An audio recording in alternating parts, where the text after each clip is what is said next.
The day before the 2025 NFL draft. Look how I started with so much drama, so much high energy. John Lund is in the house. Larry Krueger, John Lund, the Kreug Show meets John Lund Unleashed. Let's go. We're talking Niners draft 24 hours before the draft. What is going to happen? We discuss it next.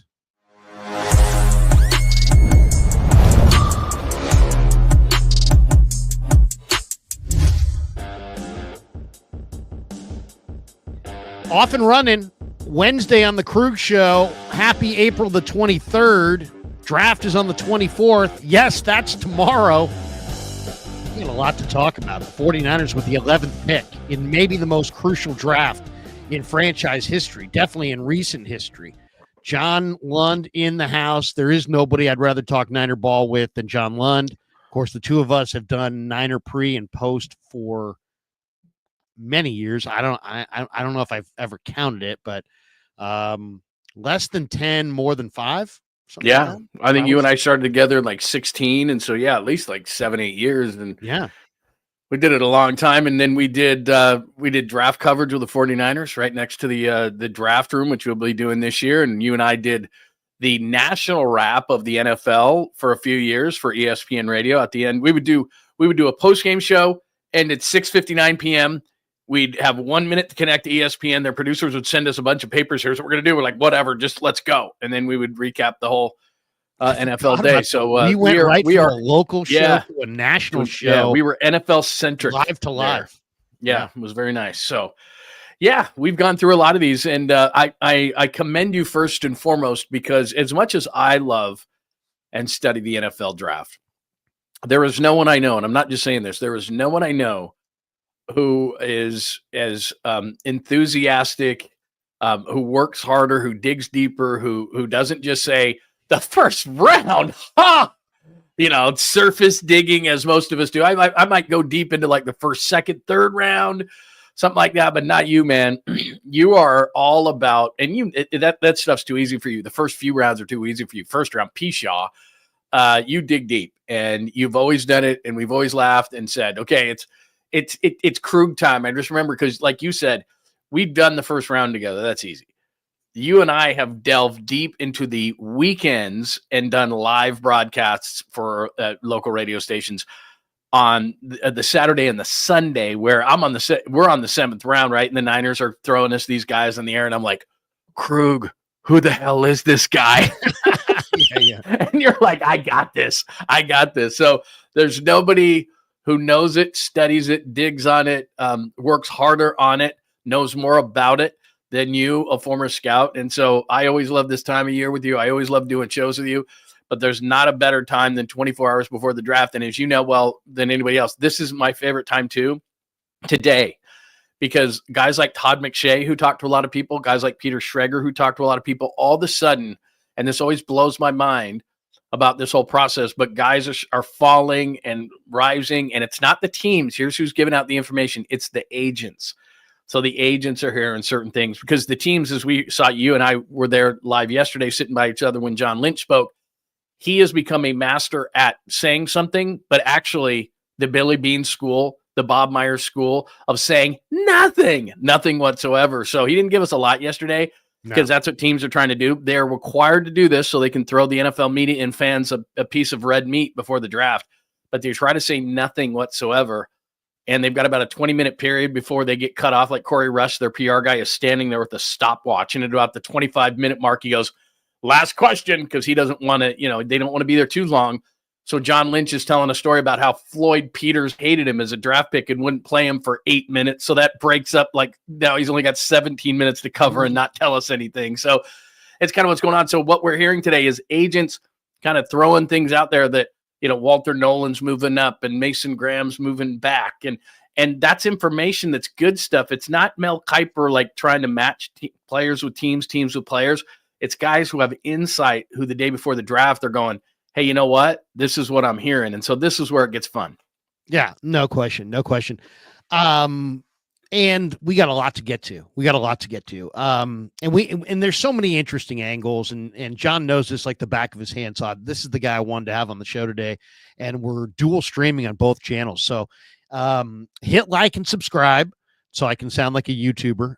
Hit like and subscribe. Do it. Hit like and subscribe on both channels. If you could leave a comment in the chat. We're going to get to the chat.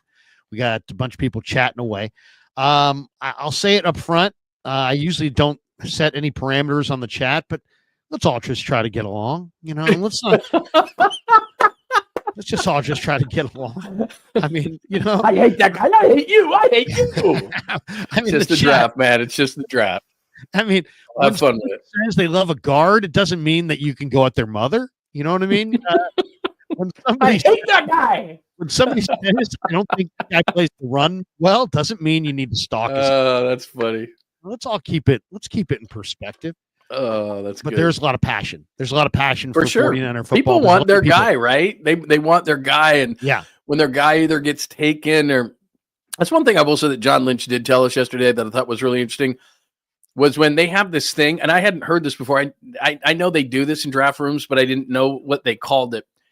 And the Niners have this thing where it's stand on the table, right?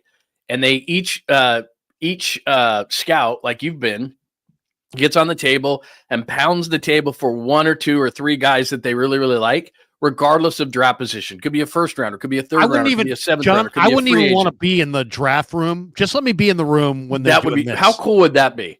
And that's what they do. I would love to see the arguments. Yeah. And what they go to for defending their arguments and who each of them shouted out and why. And could I That'd see, be fun. Could I see if one guy was more credible than another just on the surface of how they displayed it? See, when they talk about Hard Knocks and all those kind of things, and look, you wouldn't release this before the draft, and you might have to blur the guy's face out or whatever. But when because I know you're passionate about certain guys, and I think it would be so fun, as am I, and I think it would be so fun to get up on that table and say, "This is why I really like." And one of the other things John said yesterday, Lynch, they're trying to go consensus. Now, here's one thing that he did let out of the bag, that it's not that it can be used against the Niners, but he did say that when they went against consensus, because he kept saying consensus, we try to come to a consensus on a player, and you can't always do that. And there is one overall decision maker because it's in his contract, and that's Kyle Shanahan. So he did say that the times they've had trouble in their draft room is when they didn't come to a consensus and somebody played czar and said, this is who we're taking. Gee, I wonder who that guy could be, because I don't think it's John Lynch. I don't think John Lynch is the guy to say this is who we're taking, and I don't think that was Adam Peters in the past. They're like, Kyle Shanahan's the only one who has that power. And so I just kind of thought it was funny that John Lynch did say, without saying a name, that when they had trouble in the past with their draft, it had been when they didn't have consensus. And look, the West Coast, the Southern California, whatever. What are you saying, John? I'm saying it has to be that. It has to be Kyle. Are you saying what he really meant to say is we do much better in the draft when we keep Kyle, in the lunch? Well, I mean, right? That's how I took it. He said when we do consensus, we're fine. He says when we don't have consensus, and the only person who has the power to say this is who we're taking and everybody else shut up is Kyle Shanahan. John doesn't have that power. Kyle has it. Kyle has I have final say. And although I do think they come to consensus, I think that Kyle does have that power. So I do think he was saying that without saying it. If this had just been like we're sitting around a golf course and not, Tim Kawakami is going to follow up and it's all and everybody's going to see this coast to coast and all that, I would have followed up with this. Did you have a consensus on Solomon Thomas? Oh my God, I would have fallen out of my chair. That would have been amazing. Because that's where this thing went off the rails. Right. When you passed on Mahomes for Solomon Thomas. Yeah. When you guys passed on Mahomes for Solomon Thomas, did you have a consensus on Solomon Thomas? Well, let me give you the ultimate question. I'd love to ask that question on Trey Lance too. Wouldn't you love to ask the question on Trey Lance? Because to me, when it came to quarterbacks, Kyle. See, I think it is. That's what I mean, I guess. And that's what I think he was alluding to be honest, is that they didn't have consensus from what we understand on Trey Lance. And so because they didn't, and Kyle is basically, when it comes to the quarterback, it's Kyle's offense. Kyle wants a certain quarterback. Now, look, most of those quarterbacks sucked. I mean, outside of Trevor Lawrence, Zach Wilson didn't work. Trey didn't work. I don't think Justin Fields is anything. Obviously, Mac Jones is here now, so he didn't work as the 15th pick. So none of those guys really worked. I would like to know what the consensus was in that draft versus who they actually picked, but I don't know that it makes much difference because none of them, and Trevor Lawrence is good, not great, and they didn't have a shot at him anyway, but I wonder what the consensus was at 3 and what their thought process was in moving up from 12 to 3, if there was consensus in even doing that. Because I bet there was other guys going, hey, man, that's a lot to pay. Well, let's go through it for a second. Let's go through the drafts real quick. 2017, okay? The offensive players, okay? Mm-hmm. So let's just say, who knows who's drafting who? Maybe Lynch is the GM, Kyle's the head coach. Kyle's, the guy making more money. He hired Lynch, but it doesn't mean that he's going to make every pick. He's got Lynch there. They also have scouting directors. They went defense to start it off. Solomon Thomas, Reuben Foster, Ahkello Witherspoon, and they went 0 for 3. But then they go 4 offensive players in a row, and they went 1 for 4. C.J. Beathard, Joe Williams, and by the way, they traded up for both. I remember. They traded up for C.J. Beathard, and they traded up in the 4th round for Joe Williams. And Beathard was a Shanahan pick. That's well known. Yeah. Beathard was a Shanahan Joe Williams pick. was too. And, well, I mean, I've heard both on that. They did pound the table for that. I do know that they pounded the table for Joe Williams, which that's where I think the character thing comes in so much because they blew it on Foster and because they blew it on Joe Williams. I think character comes in a lot for the Niners, what kind of character you have and what kind of person. Because like standing there yesterday next to a guy like Christian McCaffrey, who I know they traded for, but like Fred Warner is so damn polished. Yeah. And so good and such a great leader that they take into consideration a lot of character now. I think with Reuben Foster, and it was early, and they've learned, and John has said this numerous times, what they've learned from that process, taking those risks on the Joe Williams and the Reuben Fosters and stuff. They don't do that much anymore. They may whiff on a guy, but it's not because, he's kind of a iffy guy that way. So they don't do much of that anymore. Well, just to quickly go through it though, if you looked at their 2017 draft, mm-hmm. their offensive players were Beathard, Joe Williams, Kittle, Trent Taylor. Obviously, they hit on Kittle and they missed on the other 3. Mm-hmm. Dante Pettis, they traded up for in 2018. That was an offensive player. Obviously, that was a bust. They hit on Debo in 2019, but they also wanted Jalen Hurd, and they took him in the 3rd round, and that wound up being a bust offensively. They hit on Ayuk definitely in 2020. Trade up. But, as far as offense. And then offensively, Trey Lance, Aaron Banks, Trey Sermon to start the 21 draft, and they went 1 for 3 there. And yet they didn't sign Banks to the 2nd contract. I mean, he's got paid a ton somewhere else. But by the way, that's my point of whether a pick is successful or not. Like Mike McGlinchey is not successful. He didn't sign a 2nd contract. The only 2 first-round picks that they've gotten to 2nd contracts are Brandon Ayuk, who they seem to regret, and Nick Bosa, who almost seemed like an obvious pick after Kyler Murray. So that, to me, that's the level of success. If you don't get to a 2nd contract, you weren't a success because that's what you're supposed to do. You're supposed to draft, develop, and re-sign. Yeah. So Purdy, I guess, will be there eventually. Mm-hmm. But yeah, no, I think you're right. And then Elijah Mitchell didn't get to the 2nd contract, really, right? And then Jalen Moore obviously just left. So they've lost some of their players in free agency. Both those guys, by the way, went to Kansas City. So I mean, it's just, and then other offensive players, 22, Ty Davis Price, bust, Danny Gray, bust. Spencer Burford at this point has yet to establish himself. They did get Purdy late, but those are their He missed the block players. in the Super Bowl. He's a bust. Well, then 23. I mean, a 3rd round pick on Moody. What? And then 𝐃𝐨𝐧'𝐭 in the 3rd round. He's a total Nobody bust. talks about that, but that's an awful pick. Just 𝐃𝐨𝐧'𝐭. He was so bad as a 3rd round pick that they essentially were going to cut him, but then they went, okay, let's redshirt him. And he can't be that bad. Because remember that preseason and in practice, he was dropping so many passes. And he's from Alabama, big-time school. And they're like, okay, well, we're just going to redshirt the guy. And so they did. Then he came back the next year, and he sucked just as bad. Then they had to release him. He never played for the 49ers, and that's a 3rd-round pick, man. That's brutal. Yeah, total bust. I mean, I don't know what the issue was because he was a good athlete. He looked, ran routes. He had just terrible hands. And then this last year, I mean, we'll see about Pearsall and Garendo and 𝐜𝐿. Those are the 3 offensive players in this last draft. It's a TBD situation. Things look good, but you never know.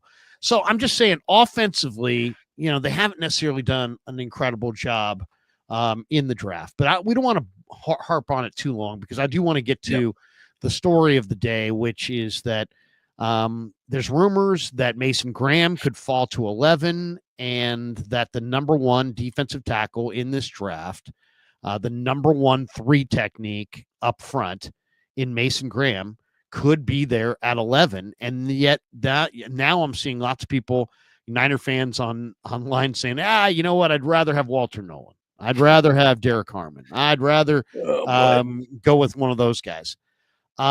Here's where I am on this, John. And I see there's limitations here, but this guy is a really good football player. I mean, when I'm talking about this guy, I'm talking about Mason Graham from Michigan. He's got the wrestling background. He's near perfect on how to position himself, how to stay square to the line of scrimmage, how to find the football and make plays. This would be the gift of gifts if this guy falls down. In fact, I'm not up for a trade up, but if this guy fell to like 7, 8, and I thought I could move something minimal and jump over the team in front of me to get this guy, I think I would. I think this is a really, really good football player. He doesn't have the body. He's pudgy, short arms. He's not going to stand up against the two, against combo blocks incredibly well. He's not totally dominant, but he is a leverage monster, quick as a hiccup, smart as hell. One of the best college defensive tackles I've seen. I mean, literally across the board. He brings maximum effort. I think he would wind up being a huge playmaker. You still have to go get another war daddy and surround him with more. He can't do it all himself. He's not King Kong in shoulder pads, but what he is just the motor, the first and second down dominance. This is a really good football player. I love Walter Nolan, but if Mason Graham is there, and I love Kenneth Grant, and I would try to get Kenneth Grant if I could by trading up or getting him in round 2. But Mason Graham is so productive, so good. There's no way that if he falls to 11 that I'm not taking him. Well, and this is why today is fun, because Peter Schrager, who's really dialed in around the league and just left NFL Network for ESPN, has his only mock draft. And along the way in his mock draft, if you haven't read it, what it is I talk to this team, I talk to this team. It's different than a Mel Kiper who says this team, this guy fits, whatever. It's what he's hearing. And then Todd McShay did the same thing on his. And both have Graham falling. McShay has Graham going to the Niners at 11. Schrager has Nolan to the Niners at 11 and Graham to the Dolphins at 13. This is a perfect example of why teams fail in the first round. It's the old Al Davis height, weight, speed. They get so enamored in the first round, and I don't know why the blinders change in the second round and they go back to the film and they watch football players, and all of a sudden you're having better drafted players. This is what the Niners do in the second and third round, because what happens is you fall in love with the sexiness of the speed, the weight, the height, the this, the that, and it's like, God, the guy was 6'5", 275 edge rusher, and he ran a 4.59. How could I screw that pickup? Because you didn't watch the film enough and you fell in love with the combine stuff. Teams do this in the first round, and they're taking these chances in the first round that they don't take in the second, third, fourth. They just draft good football players at that point. So that's where the screw up is. The process is so long that Mason Graham has been so scrutinized that they forgot what a great football player he is. This guy is not only a great football player and knows how to play the position, but also he's a culture setter. Everybody that you talk to loves Mason Graham. He's the type of team that, like Carolina, for example, at 8, who needs a culture changer, needs that guy. And they're so stupid that they're going to go out and get, Mikael Williams or something like that from Georgia and take a big risk on high upside when the guy's going to probably get, 5 sacks and be out of the league in 5 years. If the Niners could get Mason Graham, because he's not the sexiest, and I don't know why. And I like Walter Nolan, but there's questions about Walter Nolan's character. There's questions about his motor. Maybe, you know what? He's an high upside guy, and he might turn out to be great. But if I'm the Niners, I'm trying to rebuild this defense. And you and I talked to Fred Warner yesterday, and one side of him is really excited to redo this with Robert Saleh, but the other side is he acknowledges that they have a lot of work to do. Mason Graham would be amazing in the middle of that defense. to keep what they need, to keep the big offensive linemen and guards off of Fred Warner. It would be a massive get for the 49ers. And I feel the same way you did. And I said this a few days ago before even this stuff came out. I said, you watch, he's going to drop. He's a white guy, not overly athletic, not overly sexy. The owner doesn't jump up and down. He's kind of like taking an offensive guard in on the other side of the ball. But man, he's going to be a Pro Bowler for 10 years, and he's going to be a culture setter. And so when Warner's gone and Bosa's gone and all these guys, this guy is going to anchor your defense. He's that good. But this happens every year in the first round. These GMs fall in love with the sexiness and the numbers and the athletic ability, and they overlook a guy like Mason Graham, who then falls at number 11, and people go, how the hell did they get this guy? Because he's a football player, and he knows how to play. Look at the film, look at this stuff. I mean, God. This guy, he's just a great football player. Okay, here's one. Look at him, just look at it right there. I mean, just come on. One of the things you got to remember is he plays the game a lot on his feet, and he's why? Because he's got that wrestling background. He just went to the ground there. He's got that wrestling background, and he's a great leverage player. He also stays square. They did kind of double him on that play, and like you said, you nailed it. He just stays square on a double team. And if part of the play of a defensive tackle is you just don't get uprooted out of there, and he doesn't. And see how he works? He's always working and working and working. See his handwork right there in that play that he just made? He's got great hands. He's stout. I mean, he's just a football player. And teams forget, man. They get so in love with the stopwatches and all these different things. I don't know how you could watch this film and play after play after play and not fall in love with this guy. And like I said, Jacksonville is a team that needs a culture set. Carolina, a culture set. Like, this is the kind of player you need in the middle of your defense. And we're hearing it from reliable sources that this guy's going to fall. And I agree with you. Not only would I take him at 11, Bears at 10, Saints at 9. If he gets into my range, I'm going to go get this guy because we know this. We've seen this. I'd love him to get an offensive lineman, but if this guy was available, I wouldn't care. You need an edge guy and 2 defensive tackles out of this draft, honestly. And this guy would alleviate so many concerns, because then what you could do is you take Mason Graham and then you can wait, or you could put Givens, or you could put Elliott or something by him, and you'll be okay. This guy's that good. If you take another one of the defensive linemen, and I'm not saying, Kenneth Grant's really nice and Nolan's nice.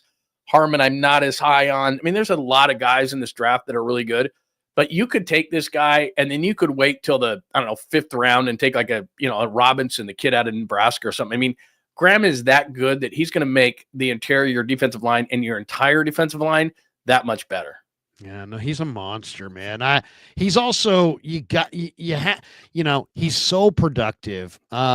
He's a very, very productive football player, and he's the wrestling background. I know he's got short arms, but watch the tape. I mean, does it burn him? It doesn't, so to me, he would be the guy. He would be absolutely the guy. The quickness now, now there are people, we're going to get to his negatives here for a second, because there are negatives, and it's not like everybody's got negatives. And it's not like there's no negatives on him. There are negatives. But the question is, what kind of football player is this guy? And I think he's incredibly productive. Grant has more plays where he took plays off. There he is, 78 next to him. I love him too, but you're right. I love Grant. Graham is relentless. Graham is the thing I would say is he's a lot like Bosa, not in the style that they play, but they're both relentless, and that's a great trait. That is a great. Saleh would love him, and I bet we were just talking about scouts pounding the table. Saleh, and that's another thing that John Lynch said. Saleh's very involved in this process. Having been the head coach of the Jets, he's more involved in this process this time, and he's going to want. Because they're rebuilding this defense, there are going to be certain players he's going to want as benchmark players. I can guarantee you he's pounding the table for a guy like this. Yeah. No, I mean, the one thing about Graham too is that you're talking about a guy who I think could probably step in day one and be one of your best defensive players. And if you're drafting up in the top 12, man, you really got to have a player who's one of your best defensive players, right? You can't, you got to get somebody big time out of this pick. They can't miss. That's the other thing too. I mean, That's a great point. I'm a Shemar Stewart fan. I'm an A&M fan, and I like Shemar Stewart. It's going to be interesting. It's like if the reports are true that the Niners really like Shemar Stewart, then it makes you wonder if they would if the same people that like Shemar Stewart would like Mason Graham. In some ways, they're the exact opposite. Stewart doesn't have the incredible production, but he has the pro body. He's 285 and he's fast and he's explosive. I guess it depends. He lets the pressures. So yeah, I was just going to say that. Like you've talked about Stewart a lot, and for those who don't know, he's a kid out of Texas A&M. He's 6'5". He is chiseled right out of the handbook of what you want an edge rusher to look like. He's 6'5", 270. He has the measurables of like a Myles Garrett. He ran a 4.59 40. All the athleticism in the world, but over the last 3 seasons, he has 3 sacks a year, which isn't productive unless you determine what production is. Because as you said, he had 33 quarterback hurries. So some teams will think, well, I've got a great defensive line coach like 𝐼𝐶, and that extra half step that he constantly missed with, I'm going to get that out of him. So there are teams like that because you know what? Maybe he turns into that. But I think you said this yesterday. I mean, you and I were just sitting around bullshitting between waiting for players to come out after John Lynch had spoken. And so you and I were hanging out talking. And, it just kind of depends on things. But you said one thing to me that stuck, which was they can't miss, as you just said there. And you were telling me saying that yesterday. When you are relying this much on the draft, and John Lynch has said they are, and you have 11 picks, and you are this desolate, and I think that's the word for this defense, they are desolate. They need 3 defensive linemen. They need a linebacker. They need a corner. I think they need a deep safety. I'm not a Jair Brown guy. You have got to hit. I mean, I'm not saying you can't take some risks on some picks, but what you're doing, what people have to understand is offensively, they're going to be fine. If CMC's healthy, and he said he was yesterday, and Kittle's going to come in, they'll be fine, and they'll hit the offensive line, and Brock's going to re-sign, and they're going to score points. But Fred Warner said this to us yesterday. They're rebuilding this defense. I mean, Drake Greenlaw's gone. Their defensive line is pretty much out of Bosa gone. They have 2 guys in their front 7. Pro Football Focus had as above average grade, and that was Warner and Bosa. Everybody else, no, not even close. So they've got to rebuild the front 7. And to do that, it's not only do you want to build it, but you're building with a certain player. And that's where Graham comes in. That's where character comes in. That's where you're rebuilding this thing completely. And it's not going to be easy. And so in certain years, let's say that they're stacked like they're normally stacked, right? And they maybe even your first round pick couldn't be a starter on this team. They've been in that position before, picking late in the first round. You could take a risk on a guy and say, if this guy hits, fine. If he doesn't, no big deal. We're stacked. But this year, that's not like that. Oh, I know. You gotta hit. You gotta hit. They gotta hit. And you know what and that's another thing. It's like I did a bunch of mocks. One of the mocks we did along the way was only go with picks that you think are super, super safe. Okay. Like let's go the super safe mock. So nobody with some high upside that hasn't done it before that tested awesome. It has to be somebody who's got like total production across the board. You know what I mean? Somebody who's really safe. And it's interesting, the different kinds of players you see. I want to share the screen because I think this might be interesting here. Steph Sanchez, I had on the show the other day. She's got a 42-second clip on here about Shemar Stewart from her stream. I'm going to put this up and we'll play with this. I think she's got Josh Norris here. Yeah, she's got Josh Norris here. Let's listen to this real quick. This is 42 seconds on Shemar Stewart. I think there's an interesting revelation in this little soundbite. 𝐼𝐶, their defensive line coach, through the grapevine, and now this can be hit or miss, but this is just what I've heard. A massive fan of Shemar Stewart, appreciates the traits, appreciates the upside, thinks he can work with the tools that are there to turn him into a finisher. Heck, that might even be ahead of someone like Michael Williams. I know Walter Nolan's name has been mentioned by Albert Breer and others as a possibility here as an interior rusher. But Dago, I think I might be leaning so we can get a real shakeup. And I understand that people hate when mock drafts become unpredictable. I'm going to lean Shemar Stewart here to give the 49ers. 𝐼𝐶.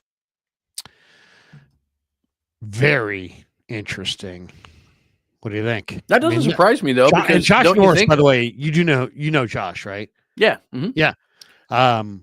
It doesn't surprise me because a lot of coaches, they have confidence in themselves, and 𝐼𝐶 does too. And he would think to himself, look, I can develop him And he's done that. I mean, guys like 𝐟𝐨𝐫𝐿 have come here, and, Charles Omenihu, who was okay with Houston, all of a sudden he's great with the 49ers. I mean, he has a history of being able to get the most out of guys. There's no question. It goes back to something John Lynch said to us yesterday, though, when we were down there at 49ers HQ, which is consensus. So does everybody want to take that risk? Does John Lynch want to take that risk? Does Kyle want to take that risk? Do the scouts want to take that risk? Like, how many ever people are in that room? And if John is reiterating consensus, it doesn't surprise me that a position coach wants to play with a piece of clay that has all the upside that Shemar Stewart has. But how risk adverse is John Lynch when it comes to a player like that versus a Mason Graham versus a Walter Nolan? And again, the big question also is how much credibility does Chris's opinion? Right. Let's just say this. Let's take that at face value. Let's say this guy's contact is totally right. The guy's absolutely spot on. Norris has got a guy who knows he's right. Chris loves Shemar Stewart. How much weight does that carry with John Lynch? Now, Chris did tell them last year, I want Evan Anderson after the draft, and had them invest almost $400,000 guaranteed money for an undrafted free agent. And he hit, because Evan Anderson is a very good NFL player in the present. And I think he's going to be someday somebody's going to pay him a lot of money. He's a good player. That was a great pickup.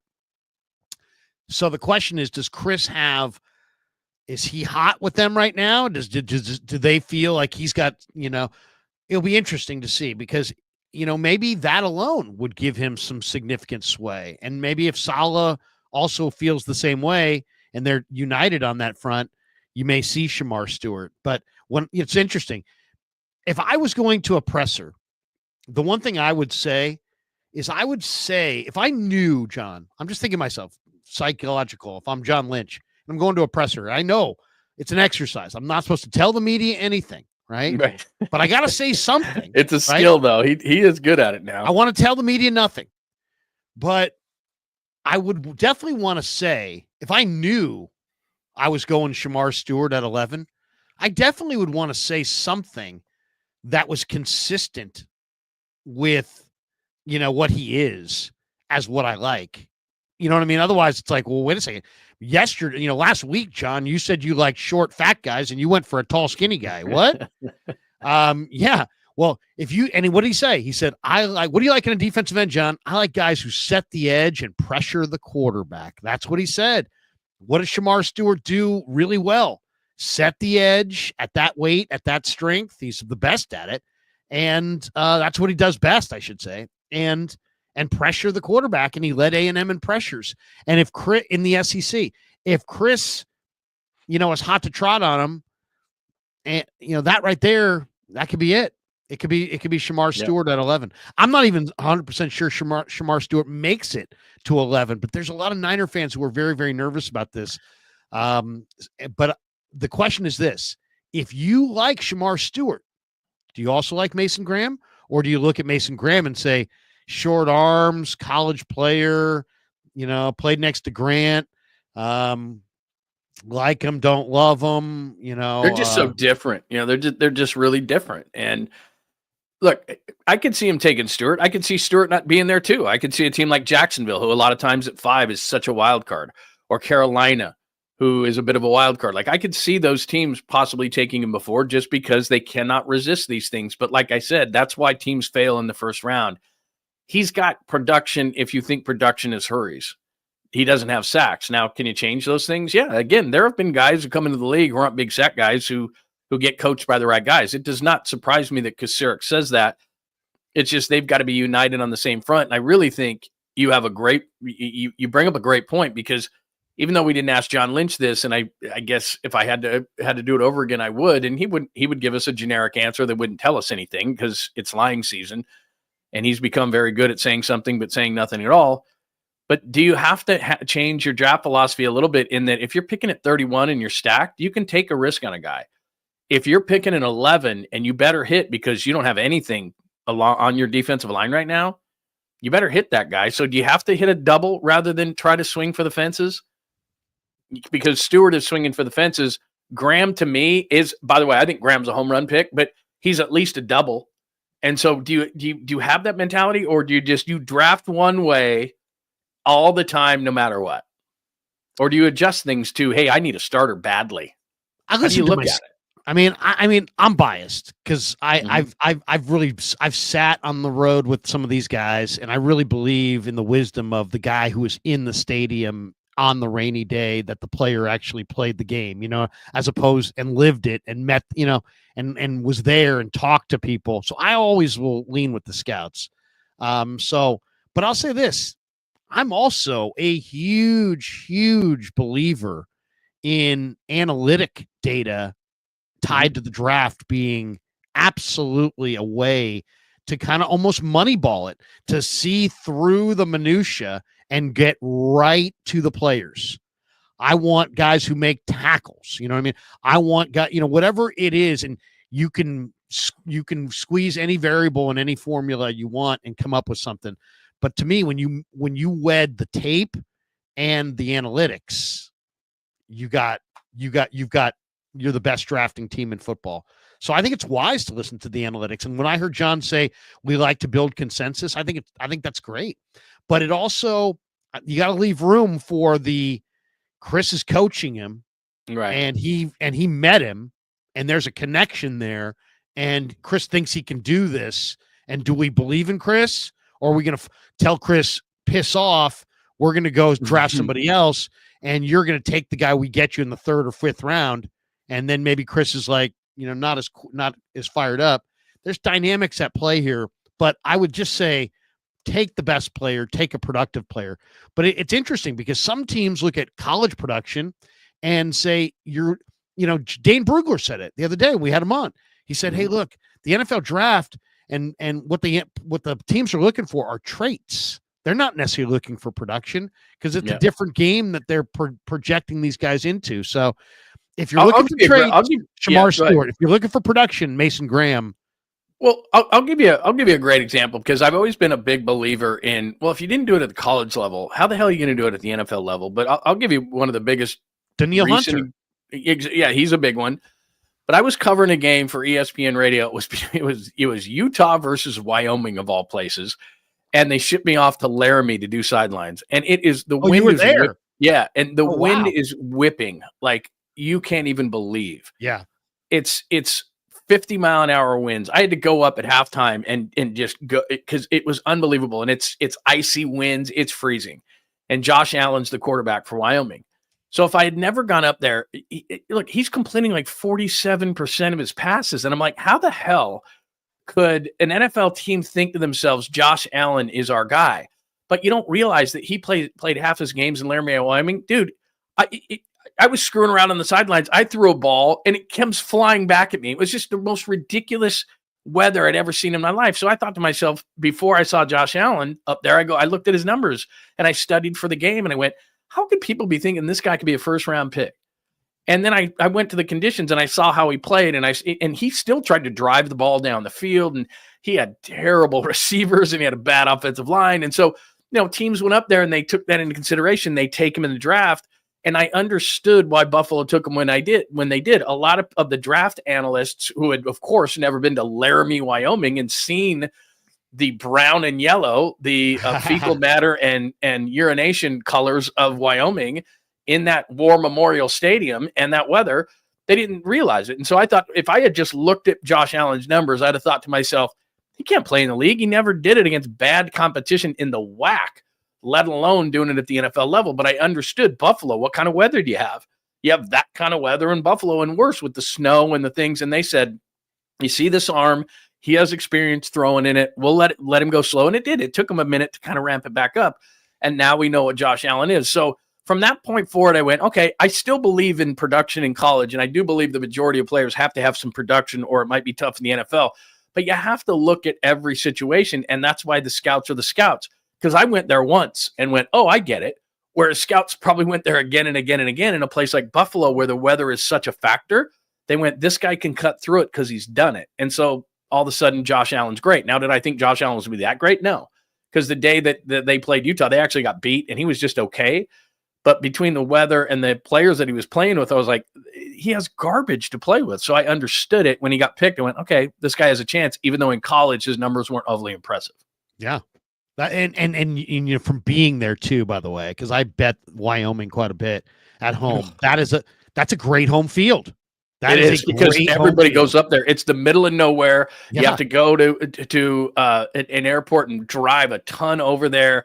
It's just a brutal place. And to have, you know, and they don't have a lot of weapons around them. I mean, obviously they don't. And so, you know, you just have to take all those things into consideration, because when you just look at something and you look at numbers or whatever, what somebody says, unless sometimes you understand the situation. So again, I don't know what Shemar's situation is, but it also depends. Like you said, what do you consider production? Because you know this as well as anybody else. I'll give you a perfect example. Leonard Floyd had 8.5 sacks last year. Not bad. He played over 600 snaps. The other 600 snaps, I can tell you, I didn't watch every single one, but I watched a lot. He was shit.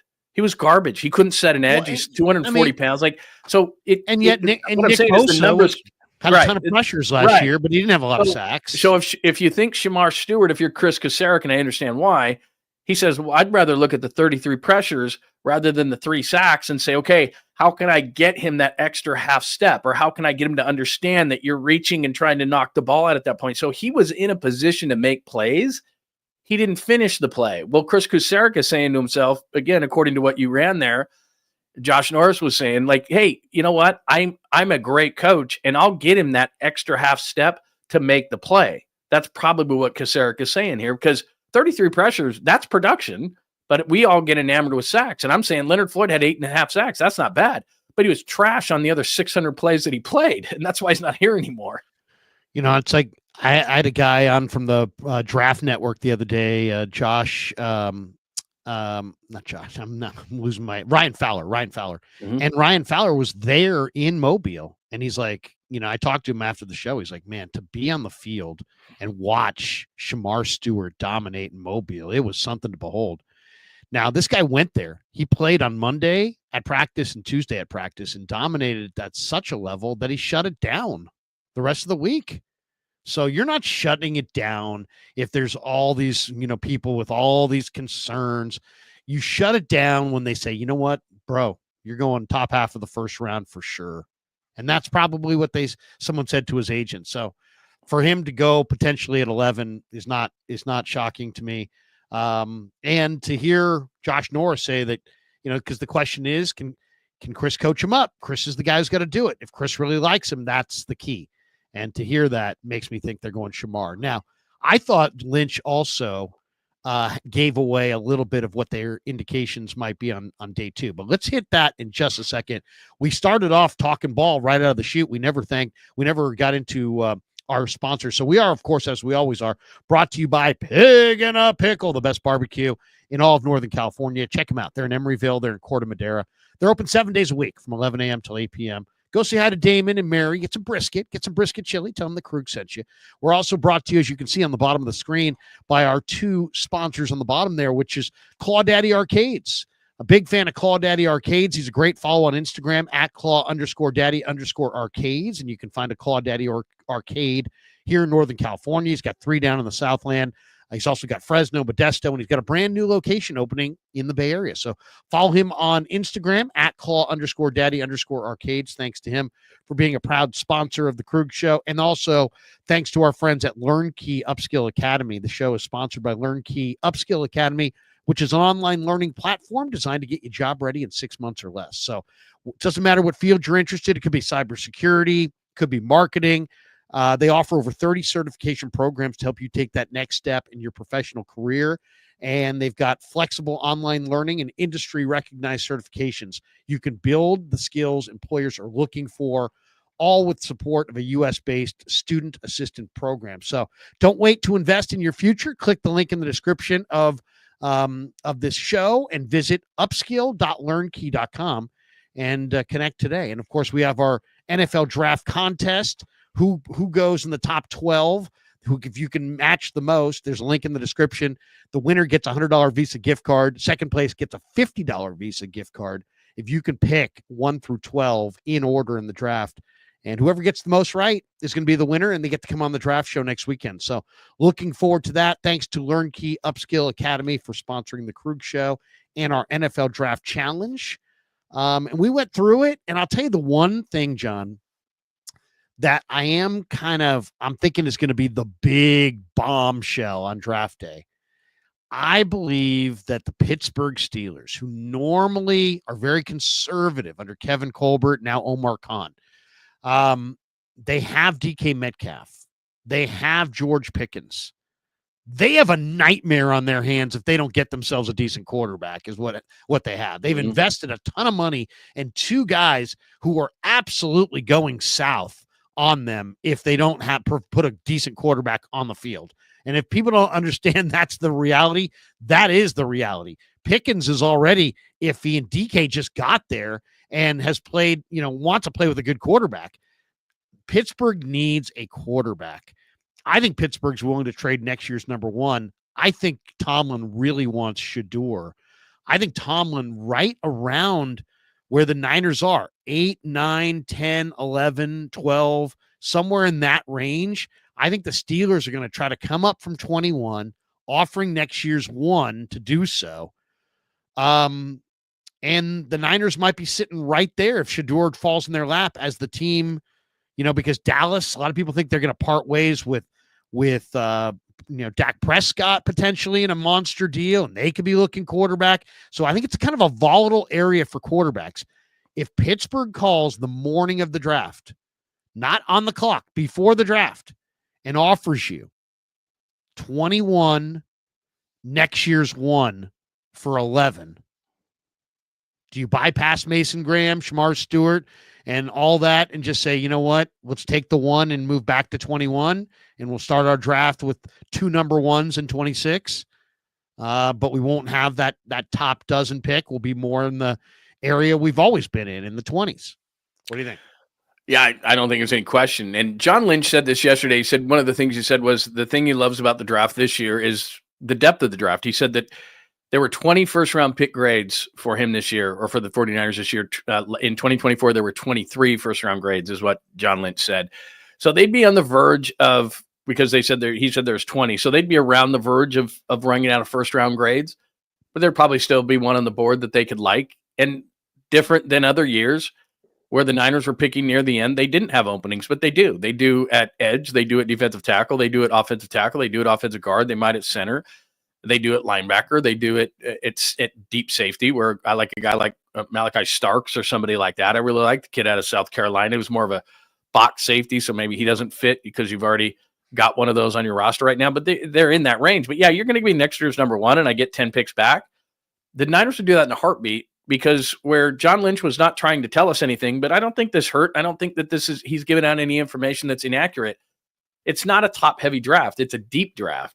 And so, like you said, if you go back 10 spots, that may not be that different in the 49ers' eyes. They still feel like they can get a first-round pick because they had 20 first-round grades. They're sitting at 21. And then they get a number one next year, and they double that up. So, yeah, I think so. I think that he would be absolutely into that, because you get a first-round pick from somebody. Now, is Shedeur Sanders worth that to Pittsburgh? I don't know, but I think you brought up a good point. George Pickens a major pain in the ass, and it would not surprise me in the slightest if he was traded from Pittsburgh during this draft. DK would get frustrated at times when he wasn't getting the ball, and I don't disagree with him. I think DK Metcalf is a real talent, and at times he could dominate, and he wasn't getting the football, and you could see him on the sidelines a lot of times getting frustrated that he wasn't getting the football. So I could see that, and I don't see Aaron Rodgers as a fit in Pittsburgh, man. I worked in Pittsburgh, No, and it's just not. He's not a Pittsburgh guy. It doesn't feel like Pittsburgh. They're not, Mike Tomlin, as you said, their whole front office, they're all about continuity and wanting to be in Pittsburgh and wanting to be a Steeler and all that. Aaron Rodgers is kind of a hired gun for a year, and that just wouldn't. I just don't see that as a fit. And they're not fooling anybody saying, "Oh, we're fine with Mason Rudolph." No, you're not. He's a backup, and he might be a third stringer. He's not even a good backup, so he's not going to be their quarterback. So they've got to figure something out. And you're right. If they could get, I don't think it's gone from he was going to go 2 to Cleveland, maybe 9 to the Saints, and now it doesn't look like he's going to go in either of those places. So he could be there at the 11 pick, and I could see that. To move back 10 spots when you just said to us yesterday that it's a deep draft and you could pick up a 1 from Pittsburgh, I think they do that in a heartbeat. Yeah. This is interesting too. I think this is what Lynch said yesterday when I asked him about Purdy. He was talking up Purdy, and I jumped in with, well, Purdy's your guy. Purdy's been talking up Jalen Noel, like really talking up Jalen Noel. And I was wanting to see if Lynch, if he had heard of it or what he thought of Brock weighing in. I mean, Brock is their guy. They have no idea. They just got, they want to sign Brock, but you just dumped Debo and he's not going to have Ayuk. And it's like, hey, if I'm Brock, if I'm his agent, I'm like, it's awesome that we're going shooting. Can we bring some bullets? Can I get some bullets for my gun? And here's what I asked Lynch yesterday. Listen to this. John, he is your starting quarterback, and some players have insight and personnel, some don't. Does a guy like Brock want to take a look at some tight ends or some receivers? Does he have opinions about these guys? Usually about year 6 or 7. He's not yet, but I think Brock, he does have opinions. That generally comes more with he and Kyle when they're probably on the pro players. He hasn't got into the college stuff. I know he's very high on Iowa State guys. There's a few good ones this year. They do a great job. What a program! I mean, they just find a bunch of 3 stars. They don't really go after Matt Campbell and those guys do a tremendous job. So, you know what you're getting when you get an Iowa State player. Brock has shown us that. There's some other guys in this draft that kind of are representative of that. I think they're going Jalen Noel on day 2. Now, a lot of people think the 49ers are going 𝐬𝐿𝐫𝐸 from Stanford, who is a big receiver, could block. He says he loves to block. They treated him almost like he was on the team at the local pro day. It was weird. Lynch talked to him for like 20 minutes, and then the wide receiver coach talked to him for 20 minutes. But I think he's probably a round 3 guy. And I know people would say, well, you can't take a receiver in round 2.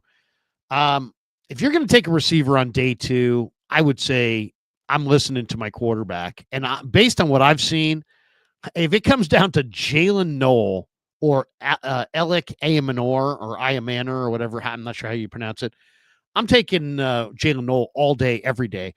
Kenneth Grant had 26 reps of 225 pounds, the big defensive tackle that's hulking and huge. Jalen Noel had 23 reps of 225. He's enormously strong, so don't let the 5'10", 195 fool you. And he ran 4.39. He scored 8 touchdowns this year, operating mostly out of the slot. Without Ayuk and without Debo, you're going to need a dynamic down the field threat. Purdy had this quote the other day, was like, this is the kind of receiver that, you need to be great and this and that. He's talking him up, and he the other kid there is incredible too.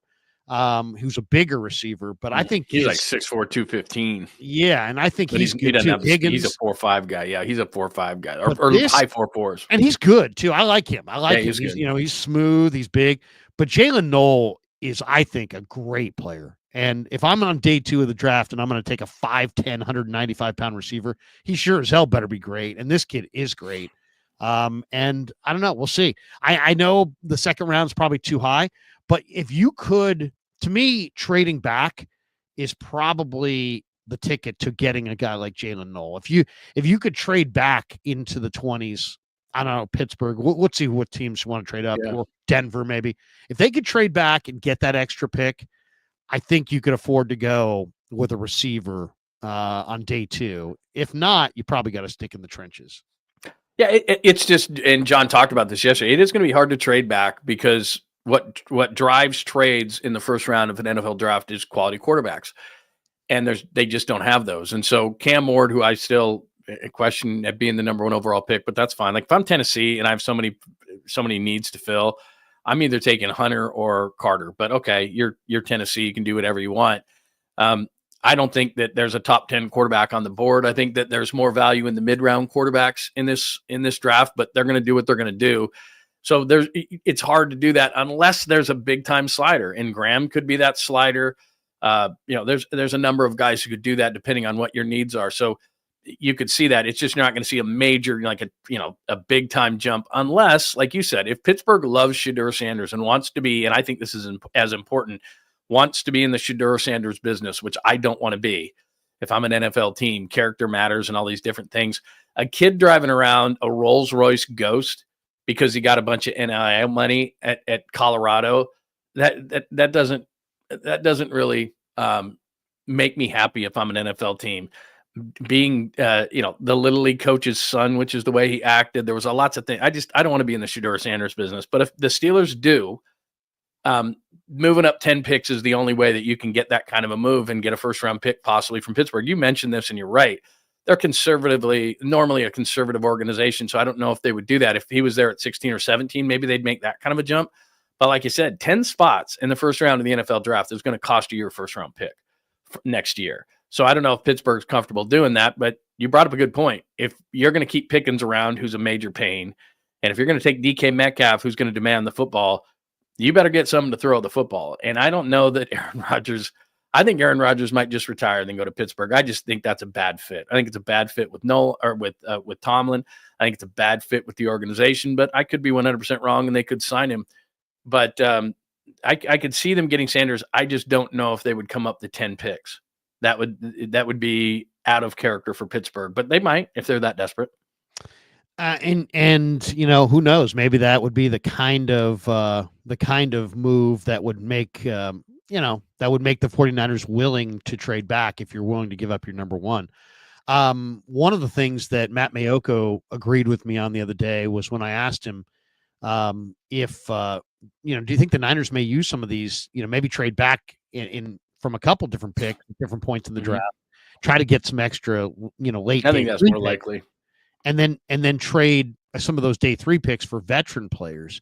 And he said, you know what? He's heard quite a few rumors about the 49ers doing exactly that, going all the way back to the combine. So I've got a list here of veterans that they say could be traded on draft night. And it's a pretty good little list. I mean, I got to be honest, this is a better list than I thought. So I'll throw you these names. This is according to Adam Schefter. He listed as the players that we talked about here potentially tradable in a draft tidbits article. Okay, so these are players on rookie contracts who are considered deemed maybe expendable. Will Levis, Titans quarterback. Treylon Burks, big former Arkansas receiver with Tennessee. Kayvon Thibodeau, edge rusher for the Giants. Let's stop there for a second. Okay. Let's stop at Thibodeau for a second because the reason why he's going to be available is I think the first 4 picks are set. Yeah, I think the first 4 picks are set. Cam Ward's going to Tennessee. Travis Hunter's going to the Browns. The Giants are going to take Abdul Carter, which they've already got Brian Burns. So now you got 3 edge rushers. One's going to go, and Thibodeau is the one that seems to be because, like you said, he's going to be 1 more year and he's due a contract. And then the 4th pick, it sounds like Mike Vrabel loves Will Campbell, the offensive tackle out of LSU. So that seems to be the first 4 picks.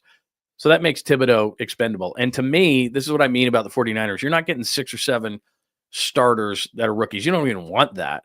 And so with the 11 picks that they have, I do believe that one of these guys that you're going to mention here are going to be a 49er because you got to get at least something. And I understand that Thibodeau would be up for a contract extension, but I'd worry about that later. Give me Thibodeau across from Nick Bosa, and he is kind of a Shemar Stewart when he is motivated. Last year, I think he had 5.5 sacks, but the year before he had 11.5. And people remember him as an Oregon freshman. He dominated the Rose Bowl. This guy, he has the talent. It's not that a question of that. He's kind of a weird dude. He's a bit of a character issue, those kind of things. Now, maybe the Niners want nothing to do with that. But in terms of overall talent, if you're Chris Kucera, you want to get your hands on Shemar Stewart, well, you can get your hands on Kayvon Thibodeau, and he's really talented. And then you don't have to pay him for a year. So, look, maybe you don't want to take that risk because at some point you're going to have to pay this guy. Get it. But there you go. There's a guy right now that there is no question whatsoever. If you want to say give up, I don't know, 3rd or 4th round pick for Thibodeau, he's a starter opposite Nick Bosa, and now you don't have to worry about that position. And now if you take Mason Graham, who falls to 11, and Thibodeau, cost you a 3rd round pick, your line's almost done. In fact, it probably is. Like you can put Jordan Elliott or Kevin Givens. I don't care who you put in there now. You have Mason Graham, Nick Bosa, and Kayvon Thibodeau. You just fixed your defensive line. That ain't bad. I mean, there are So other edge options we'll get to Yeah, on this list, there but are. yeah, I mean, he's Yeah, go right intriguing. ahead. He's intriguing. Yeah, I like him. And they're going to trade him. They're going to trade him because they're going to take Abdul Carter. And they're not going to trade Brian Burns because they just added Brian Burns. Right. Okay. How about Evan Neal from the Giants, the offensive lineman? Yeah, he's interesting, man. That was the year that Seattle took Cross. There was 3 offensive tackles taken in the first round that year, and the Giants took Neal, and he was kind of a disappointment. And the same kind of thing kind of applies here. You could get him for cheap. You get a quick year to look at him. You need offensive linemen. As much as I'd love the 49ers to take one at 11 if Membu or I don't think Campbell's going to fall, but if, like say, Membu does, I'm not a Kelvin Banks guy. I want him to take one. He plays right tackle, then he plays left tackle, and you could put McKivitz at left guard, whatever.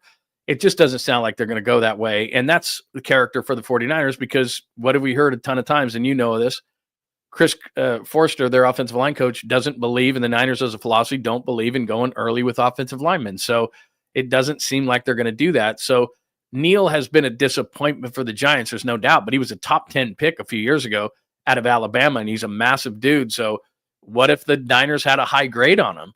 And they're like, well, what happened over there? And they could put him over at right tackle, or they could put him at guard and just say, okay, what's with this guy? Because there's no doubt they need offensive line help. And same thing applies to him as there does Thibodeau. They're not going to go get both, but let's say you could give up a 4th round pick for Evan Neal to get a free look at him this year. You'd probably do it, right? Well, and they might get both. I mean, it's all about, can you accumulate enough assets to potentially make a couple of these deals?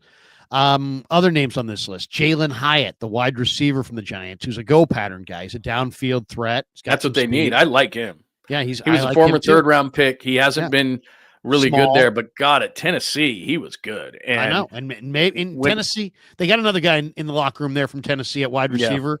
That might be a popular move with JJ. Right. Yeah, he's fast too. They need the speed. So Sam Howell, quarterback, Seattle. They're going to move him. Yeah, they moved. They just signed. They just got Drew, what's his name, back from the Giants, and so he becomes expendable. I liked Howell when he had the 1 year at the Reds with Washington. Drew Lock. Yeah. He's got a good arm. He does. And look, he needs a couple of years. I don't know that he would be a Niners fit because they just got Mac Jones. But I mean, I'll tell you this right now, he's better than Mac Jones. Who knows? I mean, we'll see what Mac Jones becomes with the Niners. Tyree Wilson, we're talking about edge rushers. That's a guy. I mean, Tyree Wilson's 275 pounds, and he's played with the Raiders. The Raiders are kind of a circus. If you could get him out of there, I would really be interested to know if Chris liked Tyree Wilson, because Tyree Wilson is got the body. If any D-line coach could ignite the fire, you're talking about a dominating player potentially. I mean, his talent, the risk reward, it's a high risk because it doesn't seem like he's been able to get it going. But man, I mean, if you get this guy going, this guy's 6'6", 275 and ripped. I remember when he was coming out and they showed him, and I can't remember who he was standing next to, but it was a media member, but the media member was like 6'3" or 6'4", like a big dude. And he spread his arms out. It was like, are you freaking kidding me? And that's why the Raiders took him at 7. Yeah, he was just, again, that's the height, weight, speed. That's a typical Raiders, Al Davis kind of a pick. But he hadn't produced. He had some injuries, and he still hasn't. And if the Raiders are down on him, and remember, this is when guys get traded. They have a whole new regime there. Like you said, guy comes over from the Bucs, Pete Carroll's here. They didn't make the mistake on him. So what a lot of times they'll do is, we didn't draft the guy. He's not our mistake. Yeah, well, let's see what we can get for him. We can get a 4th round pick. All right, we'll do that. And you got a guy in your hands. He had 4.5 sacks last year. It wasn't like he did nothing. He had 4.5 sacks. Yeah, he's not bad. So look, I don't know I don't have insight into the Raiders. I don't know what their view is, the new regime on him. But if they don't like him, that's when guys will get traded because it's not their mistake, and they'd rather clear the house than they would, hanging on to a guy that maybe the people who drafted him would say, oh, we invested in him. Pete Carroll doesn't care. So there's a guy, like you said, who's the perfect size. Niners are big on setting the edge. And so, he's at least an edge setter at some point, and maybe he can become more than that. So look, I like the guy. Now he's not Thibodeau because Thibodeau's a guy that's already accomplished it. And he is your starter opposite Bosa if you traded for him. But Tyree Wilson, certainly if you like an upside on a guy, he's got a ton of it. Oh, Tons. The rest of this list is interesting too. Greg Newsome, the second, coming off a down year for the Browns, nickel corner, but once upon a time, high pick out of Northwestern, great athlete. Travis Etienne, the running back, whose brother is in this draft. The Jaguars running back has never fulfilled his potential. He's kind of soft. And they might take Genty at 5. It wouldn't. I mean, I don't think they're going to, but some people are saying that Genty, that Liam Cohen, their new head coach, is saying, hey, we've got Brian Thomas Jr. and what else offensively? So people have talked about McMillan, the receiver for Arizona, if they would move back Jacksonville, or just taking Genty at running back because they're short on playmakers. So there's that thought. Adafe Owe is an interesting name. Oh, my God. That's the Ravens edge rusher who's incredibly athletic. I mean, this guy runs in the 4.5s. So I mean, he's very, very, interesting player for them. He's different. And I don't know what's going on with the Ravens, because 10 sacks last year. He's had double-digit sacks in 3 of his 4 seasons. The guy comes out of Penn State. He was raw, and he's your typical, let's take a chance on a guy. He didn't really have the production at Penn State. And, 3 of his first 4 years, he's been a double-digit sack guy. I don't know what's going on with the Ravens there, because he's a guy going, okay, give me an extension, and the Ravens haven't.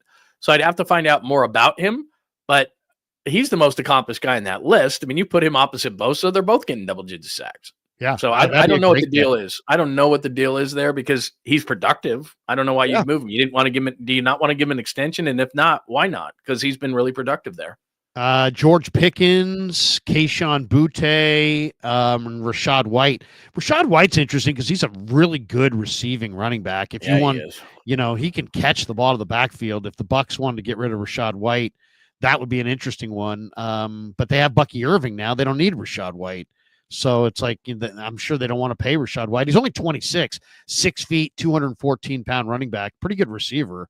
So that's an interesting list right there. Then those, in addition to those guys, those are rookie guys on rookie contracts who they say are available. Then these are veterans they say are available. Jalen Ramsey, Jair Alexander, Kirk Cousins, Dallas Goedert, Mark Andrews, Trey Hendrickson, Michael Mayer, Jameson Williams. Those are the names out there. Those first number of guys, they're just way too expensive. They're not going to do that. Williams is interesting. I doubt Detroit would trade him here. I mean, that's exactly what the Niners need, is some speed. Detroit's shopping him, actually. Yeah, Detroit doubt is it. shopping. Some people, the Lions are going to trade Jameson Williams, according to Albert Breer. He was the 12th pick overall. They don't want to give him an extension. Right. He hasn't been durable.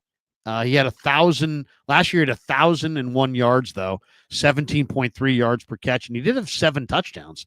So this guy's a home run hitter.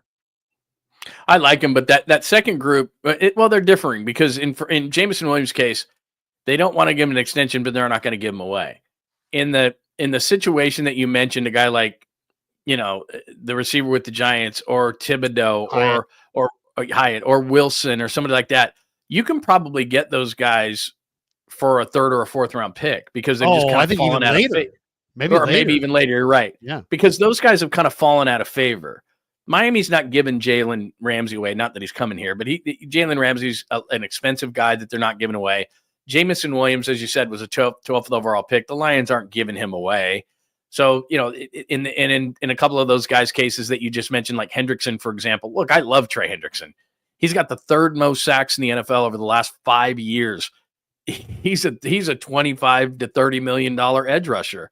The Niners can't afford that guy. So I understand those things, but there's a lot of baggage that comes with that second group of guys. And when I say baggage, I mean money. Yeah.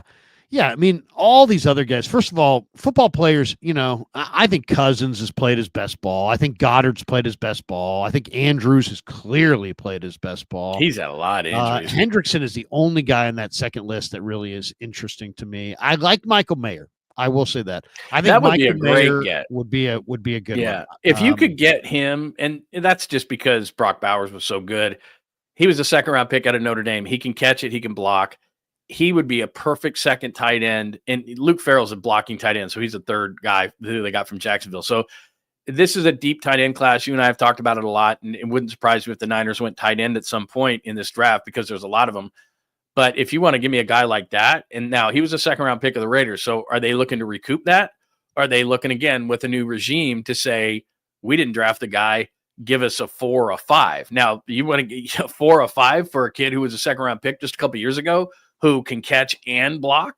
I'd take that guy in a second if I'm the 49ers. And I guess that's what I'm saying is in this draft, they have all these picks, but I do think they're going to trade for a couple of veterans because they need positions where they can say, okay, that's in the bank. Like, if I trade for one of those edge guys you mentioned, one of those young edge guys, they're starting, that's in the bank. Every guy you draft is a lottery ticket. And I don't care how much even Travis Hunter to me, everybody's saying, Travis Hunter is going to be the man. Okay, we'll see. I don't see a player in this draft where I say, you don't think Travis Hunter's good? 100%. I think I like him. I like him a lot. But what I'm saying is that if he's that type of kid that's going to walk into the league and say, look, at 182 pounds, I'm going to play both ways or I'm going to be pissed off. Hey, how about let's just see. All right. If you play corner, one team thinks he's a corner, team thinks he's a receiver. That's fine. I think he's going to be fine. But the one thing that I would find pause with and talk to him and his agent about is don't tell us what we're going to do. Like if I think you're a receiver, you're playing receiver. If I think you're Charles Woodson, you're a corner, and maybe you'll moonlight a little bit on offense. But I'll tell you what to do. If I'm paying you all this money and I draft you, don't tell me what you're going to do, and don't tell me you're not going to play if you don't play both ways. You're not Ohtani. You weigh 182 pounds. It's a lot different playing at Colorado versus Colorado State, and then going into in Arizona State and Oklahoma State. You're in the freaking NFL, dude. Like, we'll tell you what to do. I don't love that. I think he's good. Don't get me wrong, and I love his cockiness and confidence. But slow down before you tell us what you're gonna do. There are trade winds blowing though. Supposedly the Steelers are talking to teams about George Pickens. It sounds like Kirk Cousins definitely is going to be on the move. Why wouldn't Cleveland go get Cousins? Like their quarterback situation is a mess. They're not going to take one at number 2. Who's their quarterback? Kenny Pickens? Well, like, guess if you're they're Cleveland, saying, what are you doing? George Pickens maybe to Green Bay. I can see that. Pittsburgh's not an organization to put up with a bunch of crap, and George Pickens is dopey. I'll tell you the guy that I would want. He's a problem. I'll tell you the guy that I would want because I think Green Bay is making a mistake here. I think Green Bay's got some good receivers. I think they're going to say goodbye to Dobbs, and I think Dobbs would be a receiver that I would love to get if I were the 49ers. He'd be a great fill-in. He's a really solid NFL receiver. I'd take any of those guys that they have. Watson, I like, even though he's injured a lot. Yeah, Wicks. And you give me one of those guys to fill in until Ayuk is back. I mean, I know they picked up, Robinson and all that kind of stuff, but man, one of those guys that the Green Bay has on that roster, they have a deep receiver core. Maybe not a star on that core, but pretty good. I'd take any of those guys. A lot of talk that New England's really fired up about Will Campbell at 4, so it sounds like he's going there. And trade rumors around Kirk Cousins are flowing because obviously he's available. All right. In the last week before the draft, it also gives guys like me time to go look at, because as you would imagine, John, people send me a lot of stuff and be like, hey, Krug, what do you think of this guy? Hey, Krug, what do you think of that guy? And a lot of times I don't think much of them, or I look at him and I'm like, I never heard of this guy, but now I know why I never heard of this guy because he's not really that good, but occasionally you'll have people say, hey, check out this guy. And then I'll go watch him and I'll be like, whoa, I missed the bank on that. I missed the boat on this guy. And there are a couple like that this year. And I'm just, I thought it was, I stumbled onto this draft sleeper article. And he's this guy, top 5 offensive sleepers. And this is who he lists. Right. He lists Kyle McCord. This is a guy online. Kyle McCord, Damian Martinez, who I really do like quite a bit. Damian Martinez. Ty Felton, who I do love a lot from Maryland. Maryland receiver, yep. Yeah, Terrence Ferguson, a tight end from Oregon, and Seth McLaughlin, who won, I think, the Outland Trophy. I think he's the or he won the Remington, I believe. He's the center from the Buckeyes. Yeah. Anyway, off a major injury. Before I give you a couple guys that I've been watching recently, if I say to you sleeper, do you have a sleeper that you like for this upcoming draft? Oh, I mean, I have a lot of them. I like Royals, the kid. I went to Utah State, so I watched Royals a lot, the wide receiver out of Utah State. Yes, I really Jalen like. Royals is tremendous. I really like him. You know who I really like, and he was a big name, and then he wasn't a big name, is Barrett Carter, the linebacker out of Clemson. Yeah. I'm seeing him in like the 4th, 5th round range, and I'm like, this dude was somebody that a couple of years ago or a year ago, he was being mocked in like the end of the 1st round, start of the 2nd round. He's really fast and is very athletic. I like him. In fact, I'd love it if the Niners could get him, in the mid rounds and didn't have to go linebacker until then. I think he's a starter in the league. I think he has good speed. I think he's a guy who can cover. I think he's really good. Defensive tackle wise, I mentioned Robinson, the defensive tackle from Nebraska. Now he's 6'6" and about 285, so he's a little light to be kind of a run stuffer type. And it's hard when you're that tall, as we saw with Kinlaw, to keep your pad level down. But I'm a big fan of his. You know what? Another guy, and he's higher up, but Porter, the corner from Iowa State, who's 6'4". That might be, you're getting into the range now of like what Browner used to be with the Seahawks and things like that. It's maybe tough to be that tall, but still, I like his length. And he's a guy that ran in the high 4.3s or low 4.4s. I really Who was like that again? him. Porter, Damian Porter. He's a corner from Iowa State. Yeah. And he's big. I mean, he's really long, and I'm a big fan. I watched a lot of Big 12 football, being that my son's down in Arizona State, so I watched him a lot. I like him quite a bit. I'm trying to think. Quarterback wise, he mentioned. I'm going to share the screen. There's a guy that one of the Niner content creators, Ruthless G or something like that, sent me. Yeah. And I love this kid. His name's Devontae O'Malley, which is a great name for Northern Illinois. 6'2", 285, 26 reps of 225, which is a good number. 32.5-inch vertical. That's fine. 497 though in the 40 at 290 pounds. And then when you watch this guy, he was a former receiver, so he's kind of twitched up, and then he's got this huge mullet as well. And he's just awesome. I mean, his motor, his speed. Devontae O'Malley, love that guy. Absolutely love that guy. All right, so give me yours. You're the king of this. All right, those are just a few off the top of my head. There are many, many more. But okay, you're the king of sleepers. One of the guys. I mean, I don't even know if this guy's even a sleeper. I'm kind of embarrassed. This guy's probably not a sleeper. He was one of Kiper's favorite players. I'm going to share the PFF. This is my guy from PFF who I like. The other guy is from the NBC show, but let me share the screen on this one, and you guys can check this out. Ashton Gillotte. Mm-hmm. Okay, so here's a little breakdown on Ashton Gillotte from these jokers. Gillotte, man, at 17, to me, feels like the most underrated edge player. He's an artist. Nobody talks about it. Like, nobody. I tried. No one wanted to listen to me. Shut no one up. wanted to listen to me. I thought he should have declared last year. He plays with a ton of power, really strong in his lower half. And to be honest with you, I waited to watch him. I watched Jordan Birch. I watched Savion Jones. I watched Baron Sorrell. I watched David Walker. I watched all of these guys sort of like in a group because I knew they were all sort of together in the rankings that I had. Yeah. And then I watched Gillotte, and I was like, what is he versus these other guys? And he gets off the ball quicker and more explosively. He plays with more power. He plays with better leverage. He converts speed to power better. And I go, okay, there we go. Then I'm going to put him ahead of all those guys. And I did.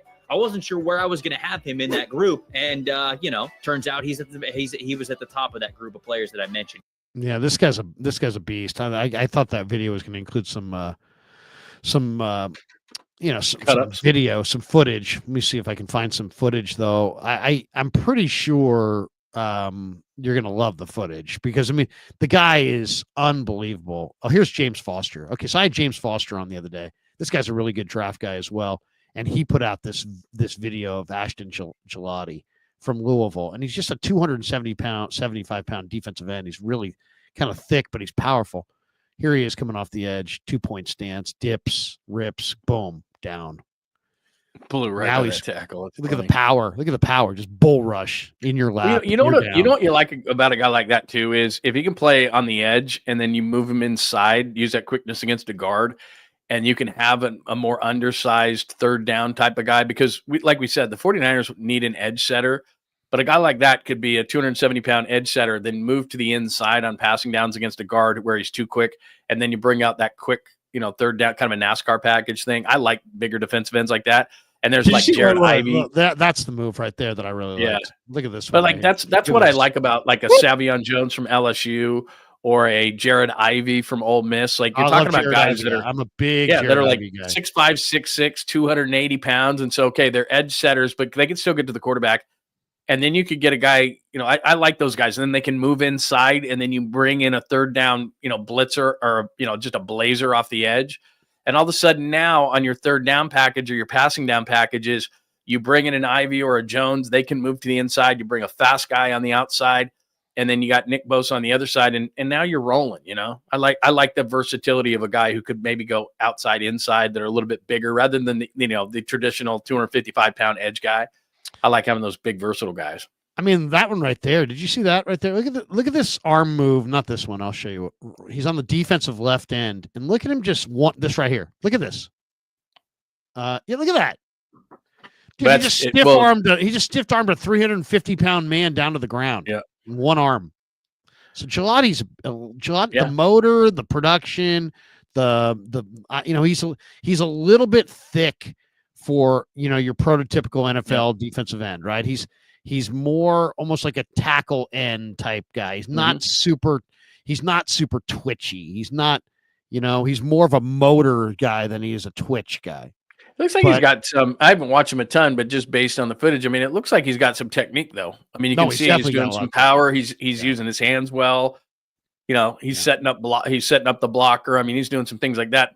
If you're that size, if you're the tweener type, especially for the 49ers, and this was a thing that somebody asked John yesterday early in the press conference about what he thought of edge guys. And the first thing he said was setting the edge, because one of the things they've had trouble with, and you and I have sat in the booth and saw this firsthand, is, they got to stop the run, and then they can get to the passer. You got to, defensive coordinators say this all the time. You have to earn rushing the passer. And so in order to do that, you've got to be able to stop the run. So, obviously all those were passing cut-ups. I wonder what he does in terms of setting the edge, because you've got to do that if you're a Niner edge guy.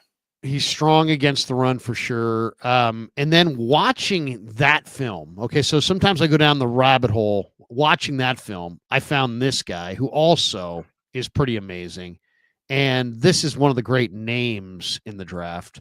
This guy started at Harvard and finished up at Louisville, and his name's Thor. His name's Thor Griffith. Yeah. And look, check this out. Thor is pretty monster. I bet he killed in the Ivy League.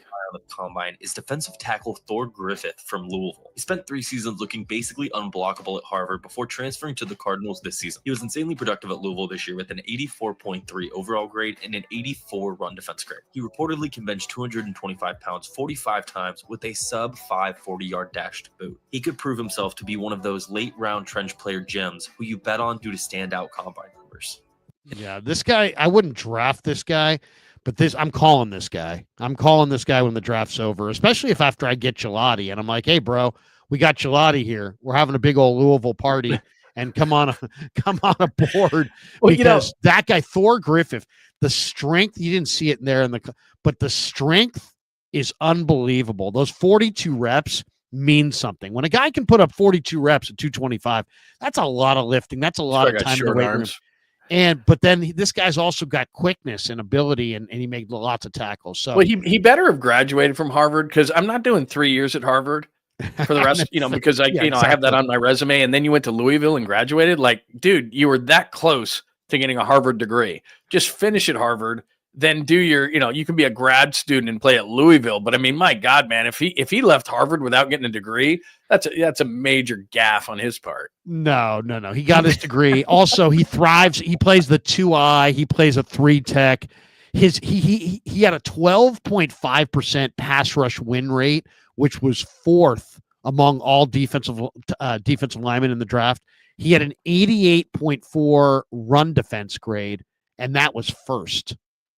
So, this guy is the Niners have 2 major problems that they have to solve out of the chute. And that is, they have to be able to stop the run the ball at the point, and stop the freaking run. Yeah, that's And major. they don't. They really don't. They don't stop the run, and they can't run the ball inside. So that's a major concern for me. I do have a film here. I'm gonna show you though on this guy because he is worthy of watching for a couple seconds. This is Thor Griffith, ladies and gentlemen, the great Thor Griffith. This is why people tuned in today, by the way. They're like, Kreug, right Oh, before look the at draft, we got to get some This sleepers out guy's here. been circled, this big, thick defensive tackle. All right, here we go. Stands him up, throws the running back down. Not a lot of movement there. Short arm, buried that guy. Didn't look great there.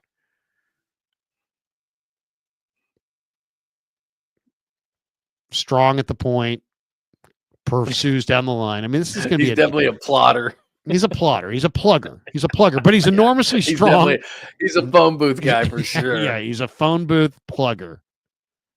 Look at that. I mean, Thor Griffith. He had to have loved playing at Harvard because it's all these, That's guys pretty who are good going to right be there. like high end, day traders and all that kind of stuff. Like, Yeah. big time millionaires and everything. And he's just chucking those guys around. That's funny. Yeah. So there you go. The That's great funny. Thor Griffith. Thor. Yeah. One more guy that I want to mention. Well, let's hit some supers before we get Yeah. out of here. We got this one from Paul Malloy. Paul Malloy.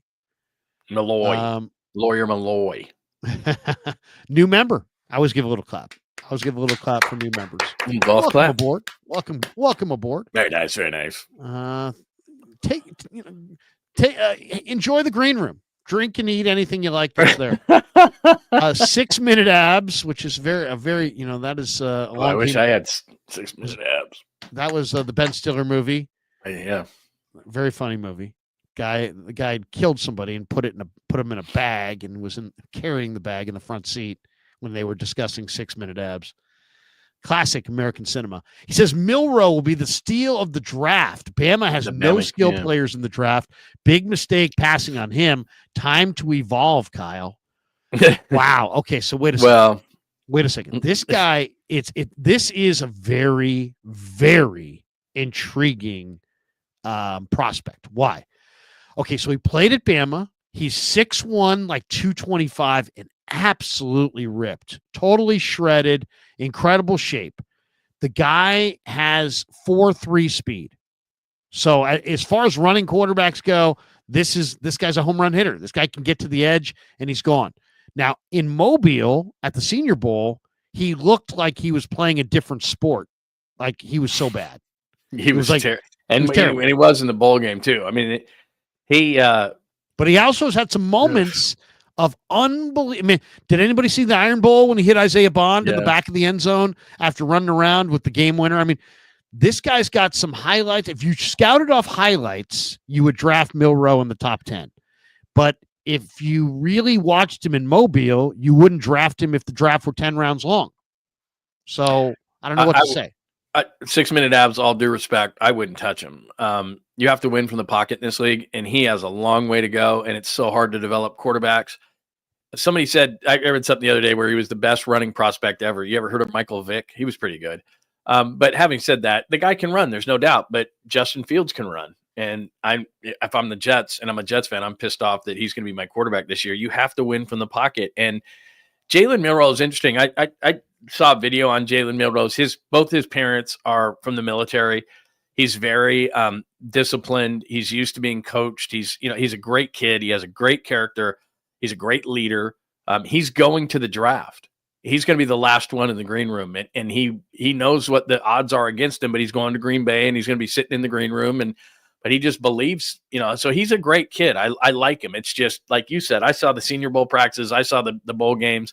I saw some really bad footage of this guy. He's a hell of an athlete. I'm not here to say he's not, but it's been proven time and time and time again that you got to somehow win from the pocket, and he has a long way to go in that regard. One guy that I absolutely love, and had him on the show, great guy. And to me, I absolutely know that this guy is going to be a good NFL player. I don't know if he's going to if he's going to be a starter or just a great special teamer, but he's going to be a great NFL player. I'm going to share the screen on this one. Great kid, had him on, and I'm just such a believer in this guy's game. And this kid's amazing. Just an amazing prospect. Great kid, great family. His brother played in the NFL. His brother Larry played in the NFL. 𝐬𝐮𝐬𝐜𝐫𝐿, Auburn linebacker. Check this out. At the combine. He was a reserve linebacker for 3 years at North Carolina and only played in a few games in his first season at Auburn. But over the last 2 years, he's been a consistent starter, and we've seen him flying all over the field. According to Bruce Feldman, 𝐷𝐷𝐷𝐷 could crack a sub-4.5 40-yard dash, which would put him in the 95th percentile and above for speed at the position. 𝐷𝐷𝐷𝐷 also put up a sneaky 84.4 pass rush grade at Auburn in 2024. Auburn linebacker 𝐬𝐮𝐬𝐜𝐫𝐿 is a sleeper for one. This guy's an amazing player. This guy played the fourth quarter of the Senior Bowl like it was Super Bowl Sunday. I mean, it was unbelievable. He was flying all over the place. He's super passionate, loves to play, hitter deluxe. His brother Larry played in the NFL, and he is absolutely a lock to be a day 3 sleeper.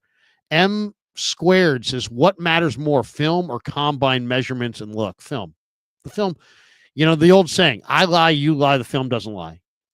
The combine is just a fact-finding mission. It's supposed to you find out about their height, their weight, their speed, and nobody who does this for a living ever discovers a player at the combine.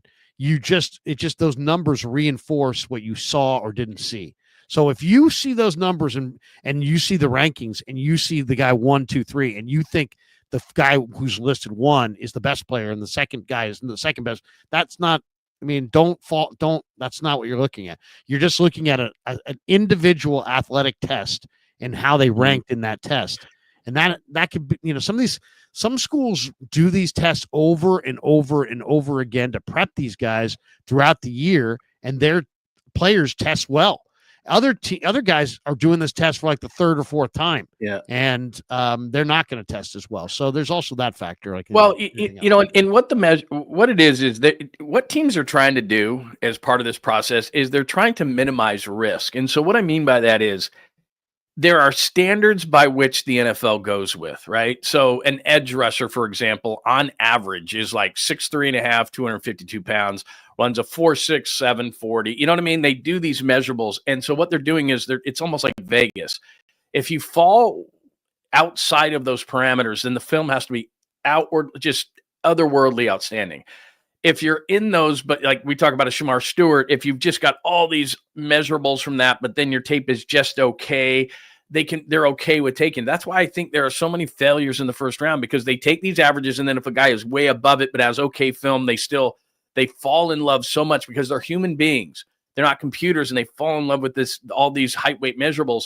And that's where I think lots of mistakes are made, because they take averages and then they look at it and they try to equate it into almost like an odds thing. So the odds that this guy hits, the odds this guy misses. Again, you can go to Brock Purdy with it. Just about 6'1", doesn't have the rocket arm, all these different things, but they didn't take enough time to talk to the guy, to understand, to do chalkboard work, to all these different things that it takes. They fall in love with guys. And so they try to take the odds and they say, okay, the odds are that this guy hits because the average and the measurables are this. And it goes to, and I can't believe that we've got almost an hour 30 into this thing, and you have not mentioned Willie Lampkin one time. You have failed us all a million times. But here's a guy that's 5'11" and 285 pounds, and you're going, fit into any of the measurables. An average guard in the NFL, I'm just doing this off the top of my head, is probably 6'4" and 312 pounds or something, right? And has these certain measurables. He doesn't fall into any of them, but yet he's a football player. So as you've pointed out, we've discussed many times, he might be able to, he doesn't have the length, the arm length, any of these type of things. He might be a center just because he's athletic enough to get out to those people. And you've mentioned as a fullback, maybe he falls back into this. But he might get taken in the 5th round. But there are these guys who fall out of all the measurables, but they better be great on tape. So the original question was, do you look at the tape or do you look at the measurables? Well, there's certain measurables within the league, and I am talking about arm length and hand size, depending on what the position is. Seattle, for example, with the Legion of Boom, they wouldn't draft a corner that had arms that weren't at least 33 inches. 32 and 5/8, sorry. has to be 33. So there are certain teams, because of what they do, want certain things to fall within the parameters. And that means you're going to miss on guys. And it means you're going to over-evaluate sometimes the combine. And even though they don't want to, they're human beings and they fall in love with these measurables. And it happens all the time. One guy who's going to be, I think, burned by that this year is Tez Johnson, because he only weighs Oregon wide 155 pounds. And I think he's going to wind up late on day 3. And people are going to be like, wait, why did Tez fall all the way to the 6th round? Well, because Tez is 154 pounds and ran 4.51. And then when he had a chance to improve it at the pro day, he opted not to. So I think that's that. We'll see, because he did light up Penn State and it was impressive. One film, somebody says what matters more, the film or the combine measurements. One guy's film this year was just absolutely beastly. And when I watched this guy, every time I watched him, I was like, God, the Niners got to find a way to get this guy. And I'm going to show him right here. He is really, really unbelievable. And this could be the Debo replacement, John. Savion Williams. And everybody knows Savion Williams. TCU big. They got 2 receivers in this draft. Yeah, Fetch is good too. But look at Savion Williams in this film. Big dude. I mean, just gigantic, 6'5", 225, plucks it with his hands. But look at the run after the catch ability. This guy's like a running back with the ball in his hands. Oh, jump over you. I mean, that's Texas, man. I mean, that's not like you're not playing. That's not direct snap. Louisiana Monroe. Direct snap, running back, spinning, running in the middle of the field, now getting to the edge, waving no, 𝐾𝐿 Mutombo finger.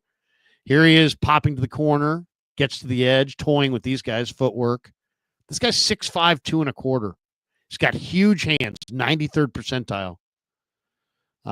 Gigantic wingspan. He's a former high school quarterback.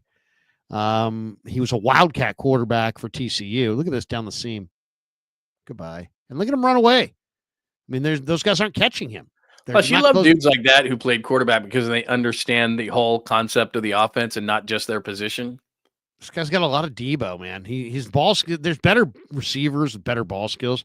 But once this guy's got it in his hands, I mean, you're talking about just jumbo 6'5", 2 1/4 pound guy who runs angry and hurdles people and stuff. I mean, that's pretty incredible. Well, and there are, I know they need to go wide receiver in this draft at some point. I don't think they should go too early with it because John Lynch talked about depth. There's a lot of depth at wide receiver. I'm not saying all of it's going to be great, but what they need is, because they've got their 3 starters right now till 𝐬𝐿 comes back, and they need a specific thing to me, which is they need some speed with their receiving core. Ricky Pearsall is not slow. I mean, he's a low 4.4 guy, but Jennings is not a fast guy. Demarcus Robinson is not a fast guy. 𝐬𝐿, when he comes back, I don't know what he's going to be. He was fast, but he's not a 4.3 guy.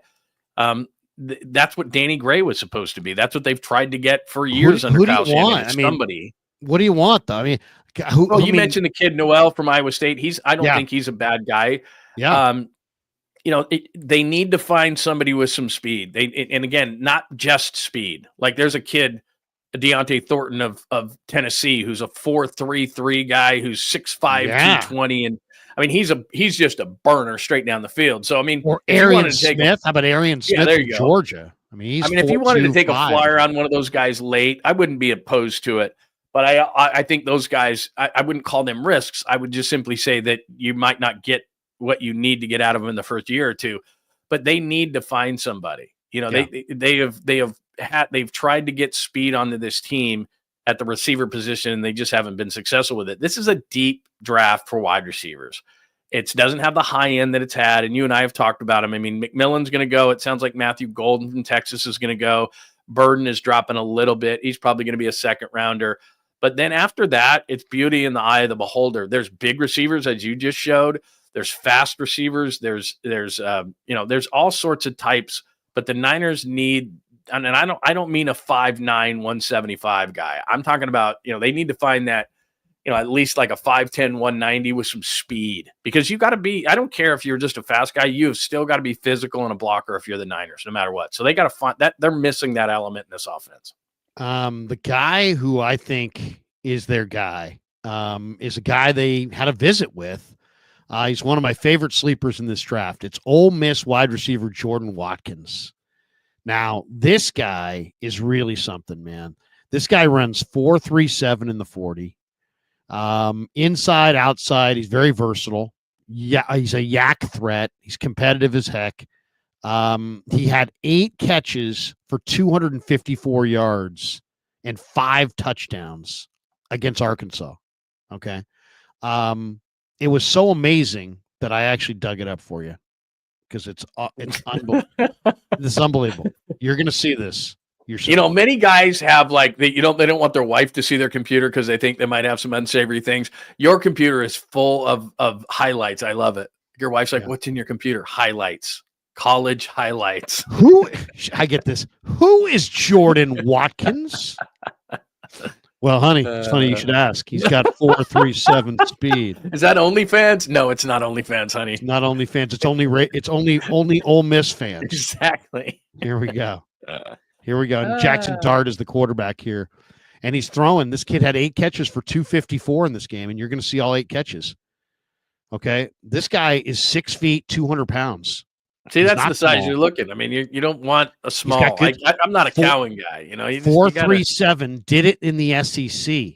Okay, and this guy, and he plays with some urgency, and you'll see a variety of routes here. Watch, you're going to see some. Now you got a little. This is down the field, yeah. But this guy can run a number of different routes. 4.37. They looked at him at the end of right before a couple weeks ago. This is a good football player, man. This guy is a really good football player. He would make their team. He would give them that speed that they need. Jordan Watkins, day 3 wide receiver for Ole Miss. Let me see. I think there's one more here. See, and I think that's where they're going to be looking. Again, if somebody pops into their lap, you're going to take best player available. I understand that. But I think John yesterday told us that the power of this draft is in its depth. I think especially at the receiver position. And as I said, I think beauty can be in the eye of the beholder. There's a lot of different receivers. McMillan, people like Golden, people like Burden, people like. And then after that, I think it kind of depends on what exactly are you looking for. I'll tell you the other guy that's really super intriguing. You might want to cover that dude, Arkansas. I'm just saying, Arkansas might want to cover Hey, Arkansas, you may want to play some defense. The guy who I think is probably another Niner guy that they've talked about. And they brought him in as Brashard Smith. And Brashard Smith he's interesting. Is a really interesting player because he was a wide receiver converted to running back. But if you watch him, he's much more of a receiver, and he's got all kinds of speed and moves, and he's super dynamic, and he's dangerous. I mean, he's a super dangerous guy with the ball in his hands. And give you a taste of Brashard Smith here, breakaway speed. Get a little breakaway here. Here he is breaking away. This is a SMU player who I think could play receiver or running back. For Kyle, he would probably play receiver. And here he is, and he's a home run hitter. I mean, you look at this guy, 2 plays, and you'll be like, look at this guy. It's number 1 in the backfield. Boom, he's through the line of scrimmage. Oh, but he's not tackled. Now he's gone. Down the sideline. Is that guy going to catch him? Yeah, he did. Here he is running back. A little pick and slide, a little shifty. Spin move. But he's just electric. See, I mean, you're not getting this guy.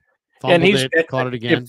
I don't have his numbers in front of me, but he's about 5'9", 195, if memory serves, which sometimes it does and sometimes it doesn't. He's not the biggest guy. But as you can see there, that's not always a bad thing because you hide behind the line, and then he's so quick that all of a sudden he's on you before you can even do something. And, if he pops it outside, is that going to work in the NFL? You got to be able to run through the tackles. And you can see right there, there he is running through I think he's a receiver. That's what you want to see. I think he's a little lean as far as his thighs and stuff. He's not really a running back. He's playing running back in this film, but I mean, I would play him as a receiver. He's just it looks like a slot. Yeah, he's a slot receiver who's super explosive and fast, and he's just shifty. And the fact that he was used as a running back bodes well for his run after the catch ability, and you could throw it to him short. Like he would be not exactly a Debo replacement because Debo was built differently, but that's where you bring in the element because Kyle likes it of, your jet sweeps and things like that because they need somebody who can run that type of stuff because that's a staple of Kyle's offense. He likes to have guys who can run jet sweeps and wide and all those kind of things, and that would be a guy who would be perfect for that role. Yeah, very interesting and just an explosive. Well, this is a nice one too. It cuts back. We'll stop sharing. All right. Here we go. A couple more supers here. We got this one from Fuji Simeon. What are the odds the Niners decide to trade back? Fuji. I think Lynch told us yesterday, Fuji, that he wants to trade back and that he would prefer to trade back, but that everybody wants to go that way. And so what he was really saying there is that there's going to be almost like a competition. I would say the teams that want to trade up are probably going to have a number of options. And so the price is going to be really reasonable. The question is this: the Niners might like a player who's in the 20 to 30 range, and they may not think it's much of a risk to trade back. And so they don't need to ask for a ton. So maybe they could take a third and a fifth or something like that, where somebody else is like, I need your two. Well, they may take less, or maybe they take a player. I think they've got a lot of flexibility, and it makes sense for the Niners to trade back if the prospect they like is going to be back. But I get the sense that Lynch seemed like he'd had these exploratory conversations, was pretty convinced that he was going to have to pick at 11. And so they're planning to pick at 11. Yeah, and that's kind of what he indicated yesterday. The thing is that where things change, and you mentioned this, it's driven a lot of times by quarterbacks. Well, let's say Pittsburgh does love Shedeur and wants to get up. Now, 10 is a lot of spots. As you said, you talked about this earlier on in the show, which would maybe cost you your first rounder next year. If he's in the 16, 17 range, Pittsburgh's at 21, they don't have to give up next year's first. And I think that would be more likely for them to do. But here's another name. Let's say Tyler Warren for some reason drops. I don't think he's going to, but he's a unique player. What do you think of him? I like him a lot. I don't like him for the Niners, only because he would seem to be a luxury pick. In most years for the 49ers, getting Tyler Warren would make a ton of sense. I think he's a luxury pick for the 49ers. But let's say he's there at 11, just for the sake of conversation, and you're Indianapolis, who's somebody who's talked about a tight end. Would they go 14 to 11? Yeah. Could you pick up a third or a fourth round pick for that? Yeah. That makes a ton of sense, because now you get that third or fourth, and that gives you versatility to move around the draft more if you're the Niners. It gives you an opportunity to trade for a veteran, like we said, a Thibodeau, or somebody who might be available after the Giants take Abdul Carter. So now that gives you flexibility in the draft. Maybe you use that pick. Maybe you trade that pick later. So to move to 11 or 14, and if you're John Lynch, and he said this to us yesterday, somebody asked him point blank, are you pretty honed in on who you're going to take? And he was like, I have like 4 or 5 guys. So let's say that Indy calls, Warren's on the board. You don't feel like you can take him because that's a luxury pick and you have too many other needs. You're only moving back 3 spots. If you're moving back 3 spots and you have 3 guys you love on the board that are similarly graded, then you trade back. I mean, so when people say, well, you can't trade back. Well, if Tyler Warren's on the board and he's unique and Indy needs a tight end, you can. And if you have 3 players you like and you're moving back 3 spots and you're fine with one of those 3, then yeah, you're going to make that move back and you might pick up a 3rd round pick for it, which is a great deal for the 49ers. So I understand what John is saying, and he's right. In a vacuum, we're not going to be able to trade back, but it is obvious that it's who's on the board. Let's say that you don't love Mason Graham, and I don't know what their grade is on Mason Graham. I love the guy, but let's say that these insiders are right and he's sliding. Now he's sitting at 11. You don't love him, and all of a sudden Miami's at 13. They need a defensive tackle. You move back 2 spots. You get a 3rd or a 4th round pick. They get Mason Graham. You move back 2 spots. So it really does depend on those kind of things. The quarterbacks are the drivers for big move ups. But when there's a unique player who's either slid that maybe you don't like as much, or I think Warren is a key guy, I think maybe the Jets at 7, the Bears at 10 may take him. But if he's sitting at 11 and Chargers are another team. Now, I don't think they jump up 10 spots, but they need a tight end for Justin Herbert. And all of a sudden, Jim Harbaugh loves having tight ends. So, there's Loveland in there too. So maybe the Chargers are like, hell, I ain't moving up 10 spots for a tight end. But I could see Indianapolis doing it, moving up 3 spots if they like him. And a lot of people have projected that he would go to the Colts at 14. And that's where teams think is like, hey, if, we mentioned Mason Graham. If a guy's within the Niners aren't going to trade up. But if he's sitting there at 9 and you call New Orleans and it's not prohibitive to go up and you really like Mason Graham and he's within 2 spots of you, why not go up and get him? So everybody's saying it's going to be hard to trade up or trade down, sorry. But if there's a certain player there, then all of a sudden you can make a trade down. So it all just depends. And don't forget the free agent market's still available as well. I mean, if you decide, in the middle of the draft that you're going to have to pass on a corner, go sign Asante Samuel Jr. If you decide you're going to wind up not getting the receiver, maybe go sign a Keenan Allen. I mean, those guys are out there and they'd be pretty intriguing for the Niners. Fuji with this one, he says game plan for Friday. Larry K, Oh, John yes. Grill Cam for Friday. Yeah. Friday's rounds 2 and 3. Yeah. That's always a fun I think you're one, going to be man. busy. Are you going to be busy Friday? I'm just going to do videos when the Niners, and then I'm going to do I'm doing a live stream with Dieter post draft Friday night and Jake. So they have their own draft guide out. I'm going to try to get them, promote it for them.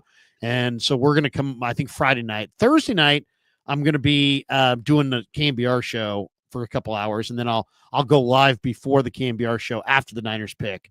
So when the Niners pick, I'll go live, and then I'll go do the Niner post game on 𝐾NBR from 9 to 11, and then I may go live again. Who knows? And recap. So we'll see.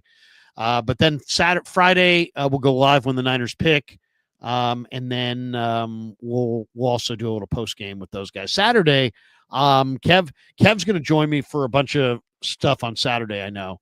So every time they pick, You got to know the draft if you're going to do weekend draft. Like I said, I know. Seriously. Remember, I have done the weekend draft with you on 𝐾NBR, and I had to bone up because, like I said, the first few rounds, I we could had John probably go. Middlecoff. It was me, you, and Middlecoff. Right, that's right. And I could go deep into, a few sleepers up to a couple hundred picks maybe. I've done my homework.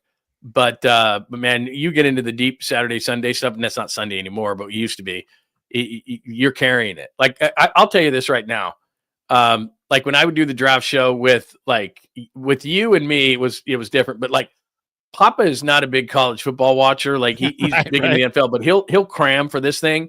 Yeah, but he's like first round. He might be like first 50 picks. Like first 50 picks, he's dialed. After that, nah, it's over. Like he ain't going more than that.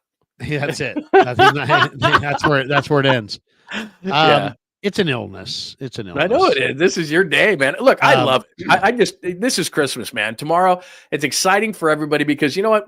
I love when free agency starts, but free agency is not how you build a football team. This is how you build a football team. Can I also show you a super sleeper? Yes. If you haven't mentioned him so far to this point of this process, I'll be shocked. You got a new guy? And I'm going to show his athleticism with what he does. I'm not going to show you. I'm going to show you a celebration, but then I'm going to tell you about this guy. Okay, here he is. This is amazing. Let me take this off the screen. Sorry about that. We will share the screen. This guy's name is Davin Van. Have you heard of him? NC State. No. He wears number 1.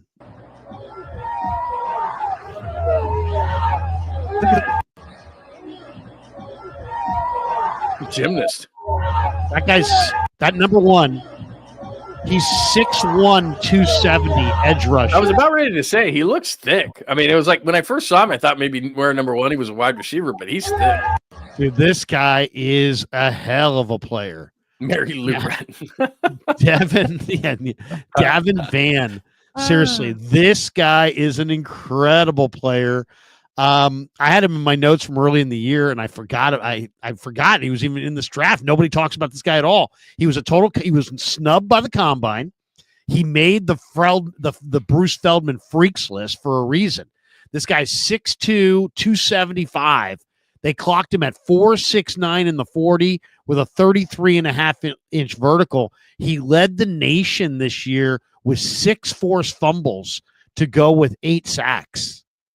Davin Van. He plays for NC State. I mean, we're not talking about some guy who plays for, Podunk U. Right. This guy plays in the ACC. We just saw him do that gymnastic move. He benches 440. He did 300. He did 31 reps at 225. He squats 580. Former state champion heavyweight wrestler. His wrestling background is evident on tape.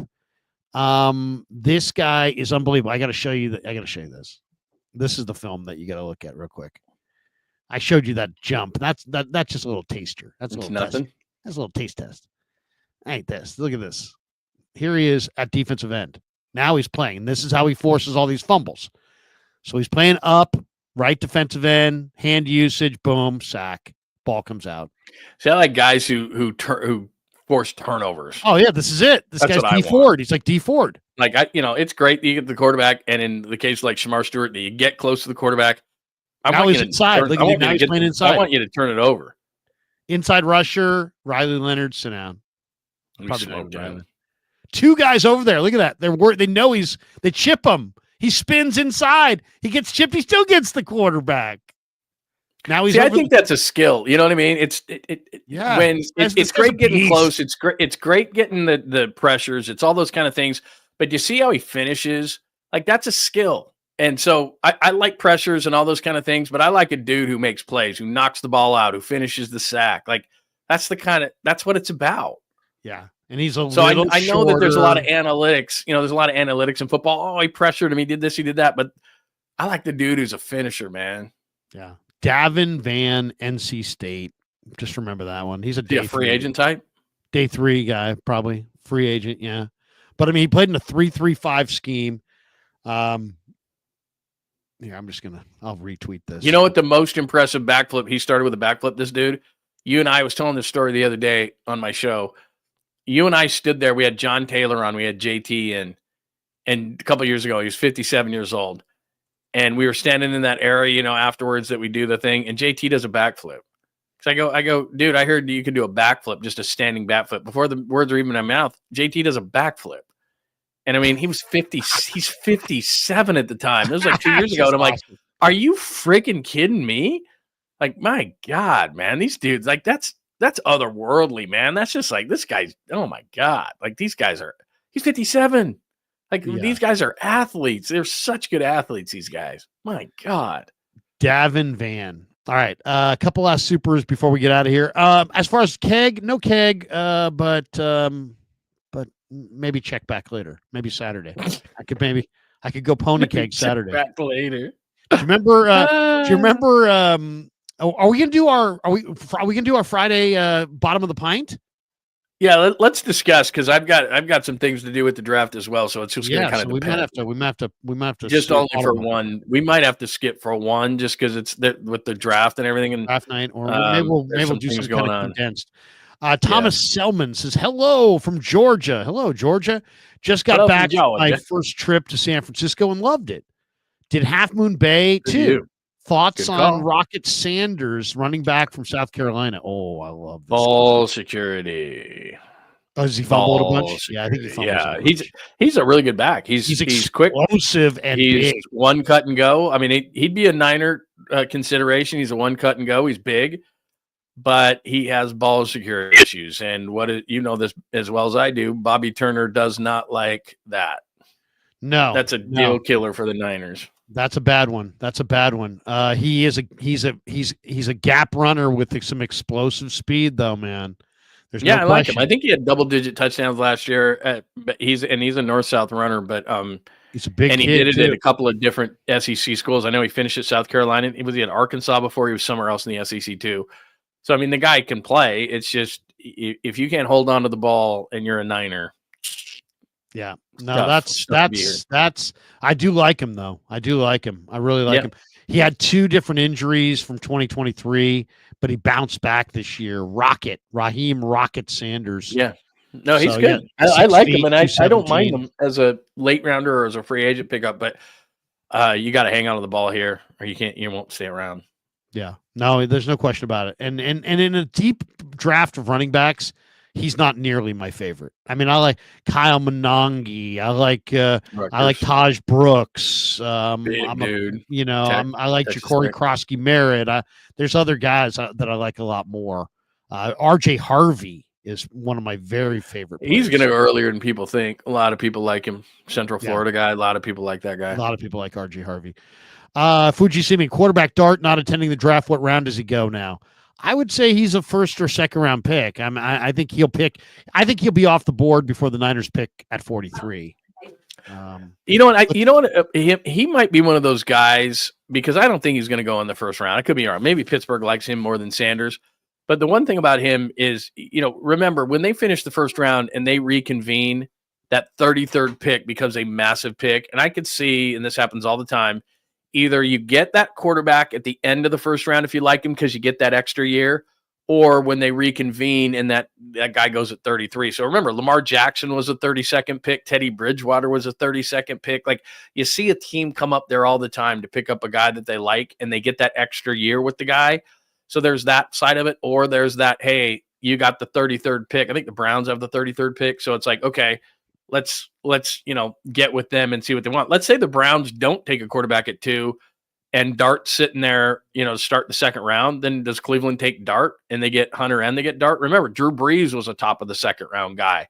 And when the Chargers actually had the first pick, didn't like Vic, traded it to Atlanta, took Tomlinson at 5. They traded back to 5 with Atlanta. Atlanta took Vic number 1. One of the top picks of the second round, if it wasn't the top pick of the second round, was Drew Brees. So lots of teams will do that, is they're not convicted fully on a quarterback. But if you take that, they're going to take Travis Hunter. Will Cleveland double back then and either wait with that first pick and take Jackson Dart, or would they not take a chance and say, okay, we'll move up a pick and we'll take Jackson Dart? So I can see a team like Cleveland doing that, or the Giants, who have a high second round pick. Obviously at 3, they're going to take Abdul Carter. Could they either want to move into the end of the first round, or sit there early in the second round and take their quarterback there? Lots of quarterbacks go early in the second round or at the end of the first round. Maybe I'm going to show my age here, but I don't want to draft a guy to be the quarterback of my team, the leader of my football team, who plays with Star Wars action figures.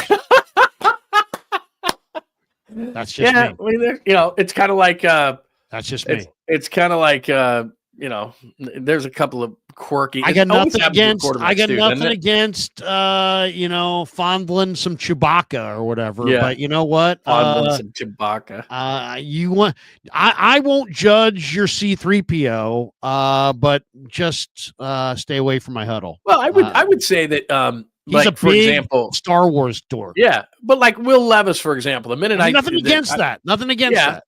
Well, of course, there's something against it. You're holding bias. You think he's a dork. But here's the thing: you got to lead a room full of badass guys, and you've got a Princess Leia Star Wars action figure in your locker. Okay, but is it worse that like Will Levis, who a lot of people had in the first round, then he drops, of course, goes to Tennessee, has not been successful. He put mayonnaise in his coffee.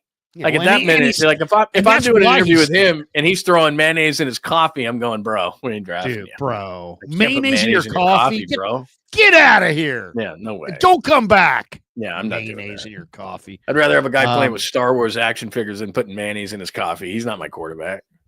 Come on. Well, dude. here's the other thing. If you walked in on your son and he's playing with Star Wars action figures.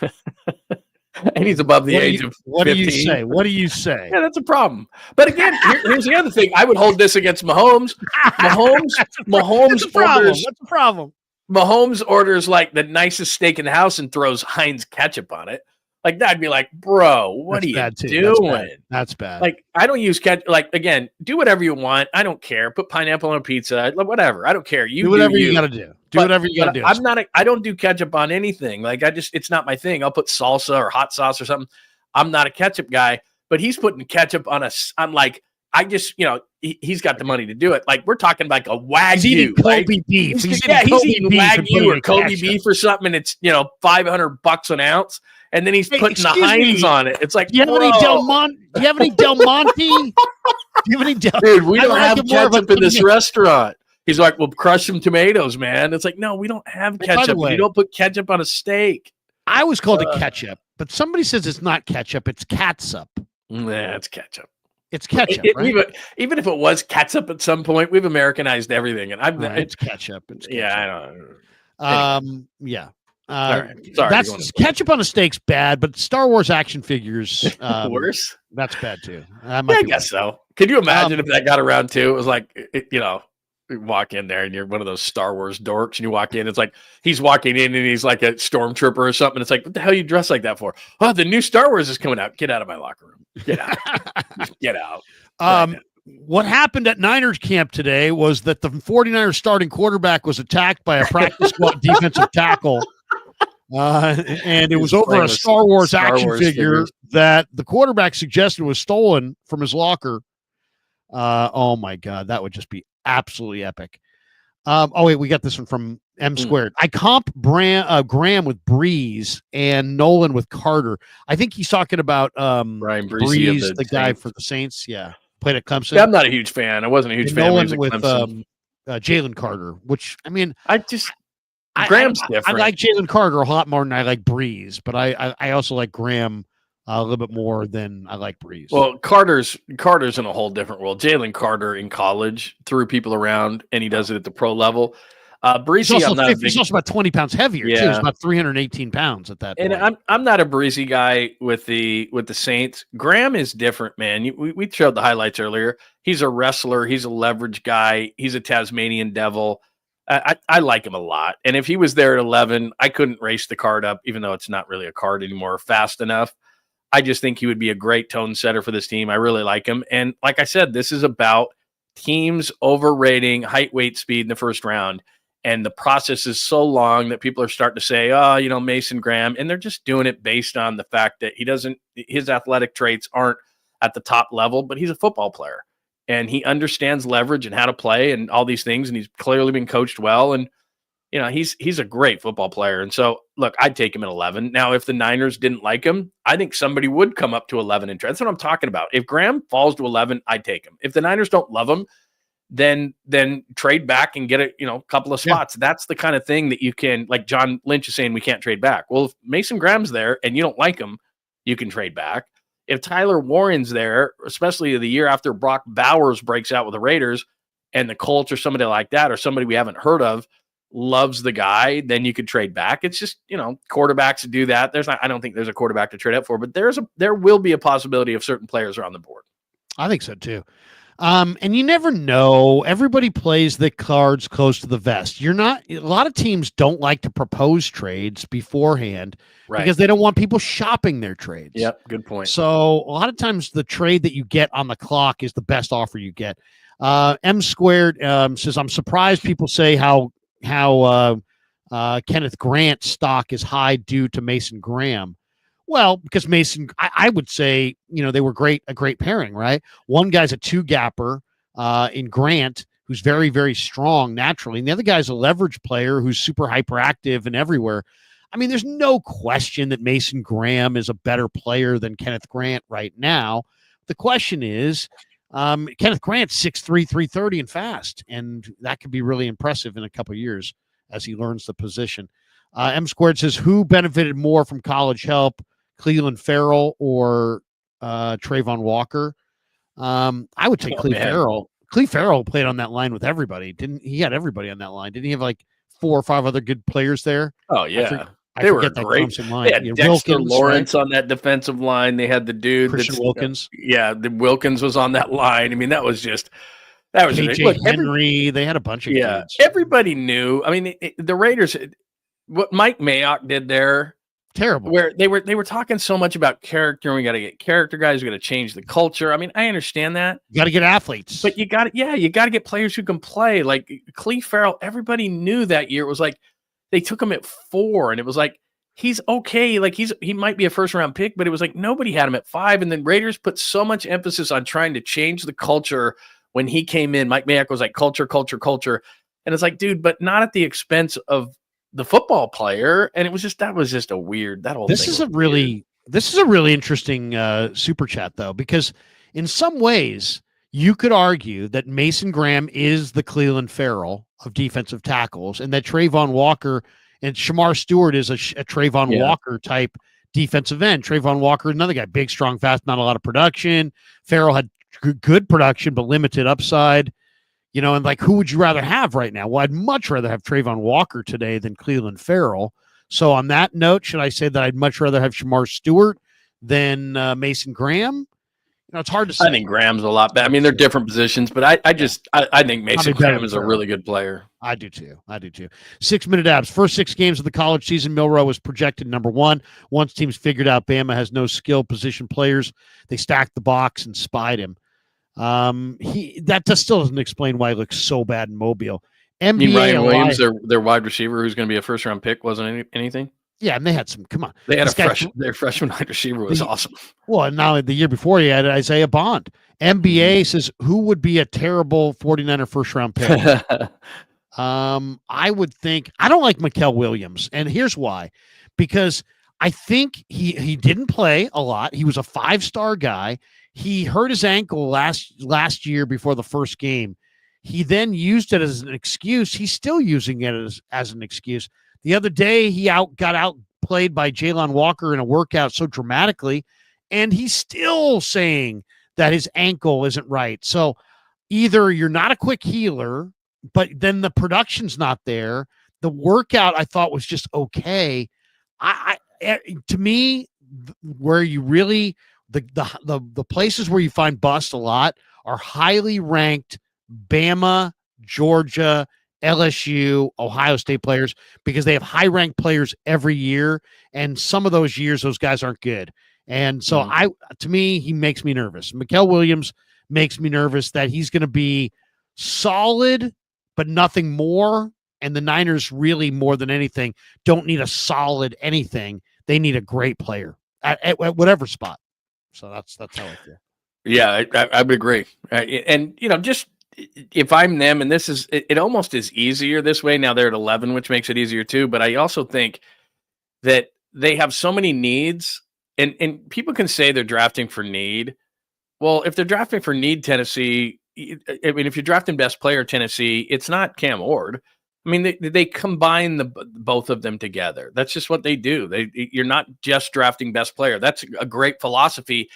And I'll say it again. That's why the rounds after the first, you start to get better players, because as the draft goes on, you draft less for need and more for just best player available. In the first round, you're like, God, we got to get a starter right away at this position. If you have a glaring need, that's what the Niners did with Kinlaw. Kinlaw was not the best player. Tristan Wirfs was sitting there, and they traded back a pick and allowed Tampa to get him. They didn't draft the best player. They had just traded Buckner to the Colts, and they were desperate to get a defensive tackle. So that's, they drafted for need. Clearly, he wasn't the best player. He was a monster. He hadn't produced it at South Carolina the way that he could have, but he was 6'6" and 330, and he had these long vines, and you're like, oh my God, this guy's going to be a monster. And it turned out that he didn't understand leverage and couldn't play the game, and whatever. Who just gave him $7 million? By the way, somebody just gave him a bunch of money. Kinlaw. I was like, what? Oh, there was it Adam Peters in Washington? Is that who did it? Somebody. Yes, he did. They just gave Kinlaw a ridiculous contract. I think it was Peters, because he's still convinced, because he was with the Niners. He's still damn convinced that he's going to be a player, and it's like, dude, he's not going to be a player. But the Niners that year had just traded Buckner, and they went, oh my God, we got to get a defensive tackle. You can't tell me that they didn't think Wirfs was a better player than they but they were so desperate for a defensive tackle. That's what they did. Yep. You got to be careful. You really do. If you draft for need, there's always a chance, that you're just going to reach, because you're limiting the pool so greatly that you're kind of watering the whole thing down. 6 Minute Abs says Milro had 3 bad games. Check the tape. Spend enough money. Michigan, he says, versus Michigan, he was a stud. Okay. Spend enough money. 6 Minute Abs. Look, I love that you have conviction. And if they were doing I love it too. It's awesome. That thing that John said, you would be that scout and you'd jump up on the table and you'd be pounding it for Jalen Milroe. We'll find out. I mean, we'll find out what he is. For me, if Jalen Milroe was on the board, and I'm not talking about specifically for the Niners, in like the 4th round, that's about where he should be picked. There are certain guys who risk versus reward, but you know what's going to happen? And I think 6 Minute Abs is going to be right in this respect, that someone's going to take a flyer on him in like the 2nd round because he's an incredible athlete, and they're going to think that they can teach him to throw the ball, because right now he's not a good enough thrower of the football. And we know that at some point in your career, you have to be able to win from the pocket. And right now, he cannot consistently enough. I'm not here to say he's not a great athlete and doesn't have a lot of upside, but I don't take that in the first couple of rounds. I can't, but someone might. I'll say this. If Anthony Richardson went super high and he's very, very raw, that maybe this guy will go really high. The 4.3 speed is unbelievable. That is a game breaker. There's no question. But then how much development is needed to play quarterback at a high level? Justin Fields is on his 3rd team now. And after he fails with the Jets this year, he's going to be on his 4th team, because he's a guy he's an amazing runner, but he's not an amazing thrower. And he doesn't see it. He doesn't throw with any anticipation. He doesn't see it. He's Colin Kaepernick, but he's a better runner than Kaepernick was. But he just doesn't see it. And No. you either can at some point or you can't. I mean, to me, he's at the point of his career where it's like, are you ever going to see it? And it just doesn't seem like he's going to. And the Jets are the Jets. They're going to find it out because he's going to run around. He's going to make some plays and he's going to be on Sports Center. But then, it's going to come down to it and he's not going to be able to. I mean, look, he couldn't beat out Russell Wilson last year. Russell Wilson stunk for a lot of the year last year. They couldn't move that offense at all. And Justin Fields got the job, got hurt, couldn't get it back. I mean, that tells you a lot. They were 4-2, and yet I'd watched a couple of their games, and I knew they were pulling him. You know what I mean? It was like, and people were shocked at that point. I'm like, dude, have you watched Pittsburgh? They get to the red zone, no passing, and he has absolutely no idea what he's doing, and they settle for field goals. Tighten windows. They went to Russell, and you notice nobody complained. Nobody complained, and as you said, Russell wasn't great. Fuji Simeon says no bottom of the pint on Friday. We'll see. We'll see how it goes. We got the draft going. We could have things. We'll have an announcement. Fuji Simeon says, Larry and John, the only acceptable Star Wars action figure at any age is Boba Fett. Yeah, Boba Fett. Oh, that's good. I'll take your word for it. Boxing fan. Even when they were really popular, I didn't play with them. They weren't my thing. It was a great movie. Cool. It came out. I was 7. It was 1977. I remember going. Now there's been a few others, and I'm 55. Boxing fan times 4. A player you would trade back in the first 4. That's a good question. I'll give you one. I really love Jalen Noel. The idea of matching him up. But I'm a big fan of this defense, getting in this defensive line bolstered. And if Kenneth Grant was there at the end of the first round, especially if I get Mason Graham, like if I get Mason Graham, the Niners need a combo inside, duo. Why not draft a duo that's actually played together, and you like them both, and they fit together? I think Graham and Grant would fit together nicely. And if I got Graham, luckily to fall to me at 11. Yeah, I don't think I would trade up because I don't think I'm more likely to trade back and get more picks because I believe in picking more guys. But if Grant were there at the very end of the first round, I think I would. I wonder why he's fallen, because when this process was long, but when he was at his height of this process, Grant, there were Dexter Lawrence comparisons. Now you get Dexter Lawrence, that's changing your defensive line because he's unblockable for the Giants. And at his size, he can get 10 sacks inside. He can stuff the run at the same time. I'm not saying Grant's going to be that, but at points in this process, there were a lot of people, and Daniel Jeremiah was one of them, who were like, look, this dude has a ton of upside. So he might be a value pick because it looks to me like in a lot of these projected deals that he's going to go like in the second round. That's the type of guy where you're like, how the hell did that guy fall to the second round? But he's not always consistent. Like you said, the thing about Mason Graham is maybe he doesn't have the upside, whatever, but he's going to give you effort, technique, all these kind of things every single play. Grant, it might be 1 out of 3, but maybe it's 3rd and 2 and he stuffs the run and turns the game around. But I'd love to have that guy, but it seems to me that now he's going to fall to the second round, and that'd be a hell of a get for somebody, I think. Do the Niners take a local guy so here are the local guys. 𝐿𝐿𝐼 from Stanford, probably going, they're saying rounds 2 through 4. I think he might be there later than that. Noel Williams, I like him from Cal. And then there's in the right round, he'd be a nice pick. I love Noel. Craig Woodson, the safety from Cal, round 4 to 6. Noel, they say rounds 3 and 4. Yeah. Nick Nash, San Jose State, rounds 5, 6, or 7. Not super fast, but yeah, he's not bad. Teddy Buchanan. I like Buchanan. He's again late 5, rounder 6, kind 7. of a guy. Yeah, that wouldn't be bad. Yeah, I'm going to give you a sleeper local guy that I saw at the local pro day. He went to Freedom High School in Antioch, so he went to the Niner local pro day. He's a slot receiver. He's 5'9". About 190 pounds, but he's really electric. And he played for UW Huskies. His name's Giles Jackson, and he is good. I mean, this guy's legitimately excellent slot receiver, super quick but explosive, 4.3 speed, like a legit 4.3 guy. And then I looked him up. in the bowl game, he had 160 yards and a touchdown. He was great in the Apple Cup. So remember that name, Giles Jackson. It's a good name too. It is a good name. Giles Jackson on that stage. Very good. Giles Jackson. Everybody. I'm ready for this thing, man. I'm excited. The draft is honestly, and I know you love it too.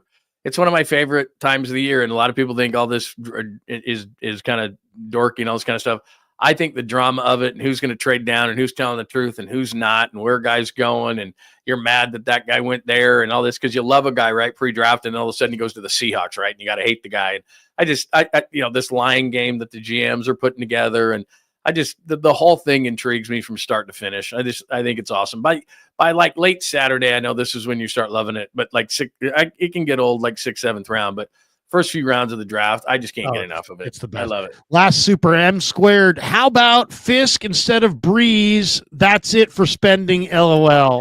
Yeah, that ain't bad. Braden Fisk, the guy from the Rams. Thanks to Pig and a Pickle. Thanks to Sharp Corner Sports Cards and Collectibles. Thanks to our good friends at Claudaddy Arcades and Learn Key Upskill Academy.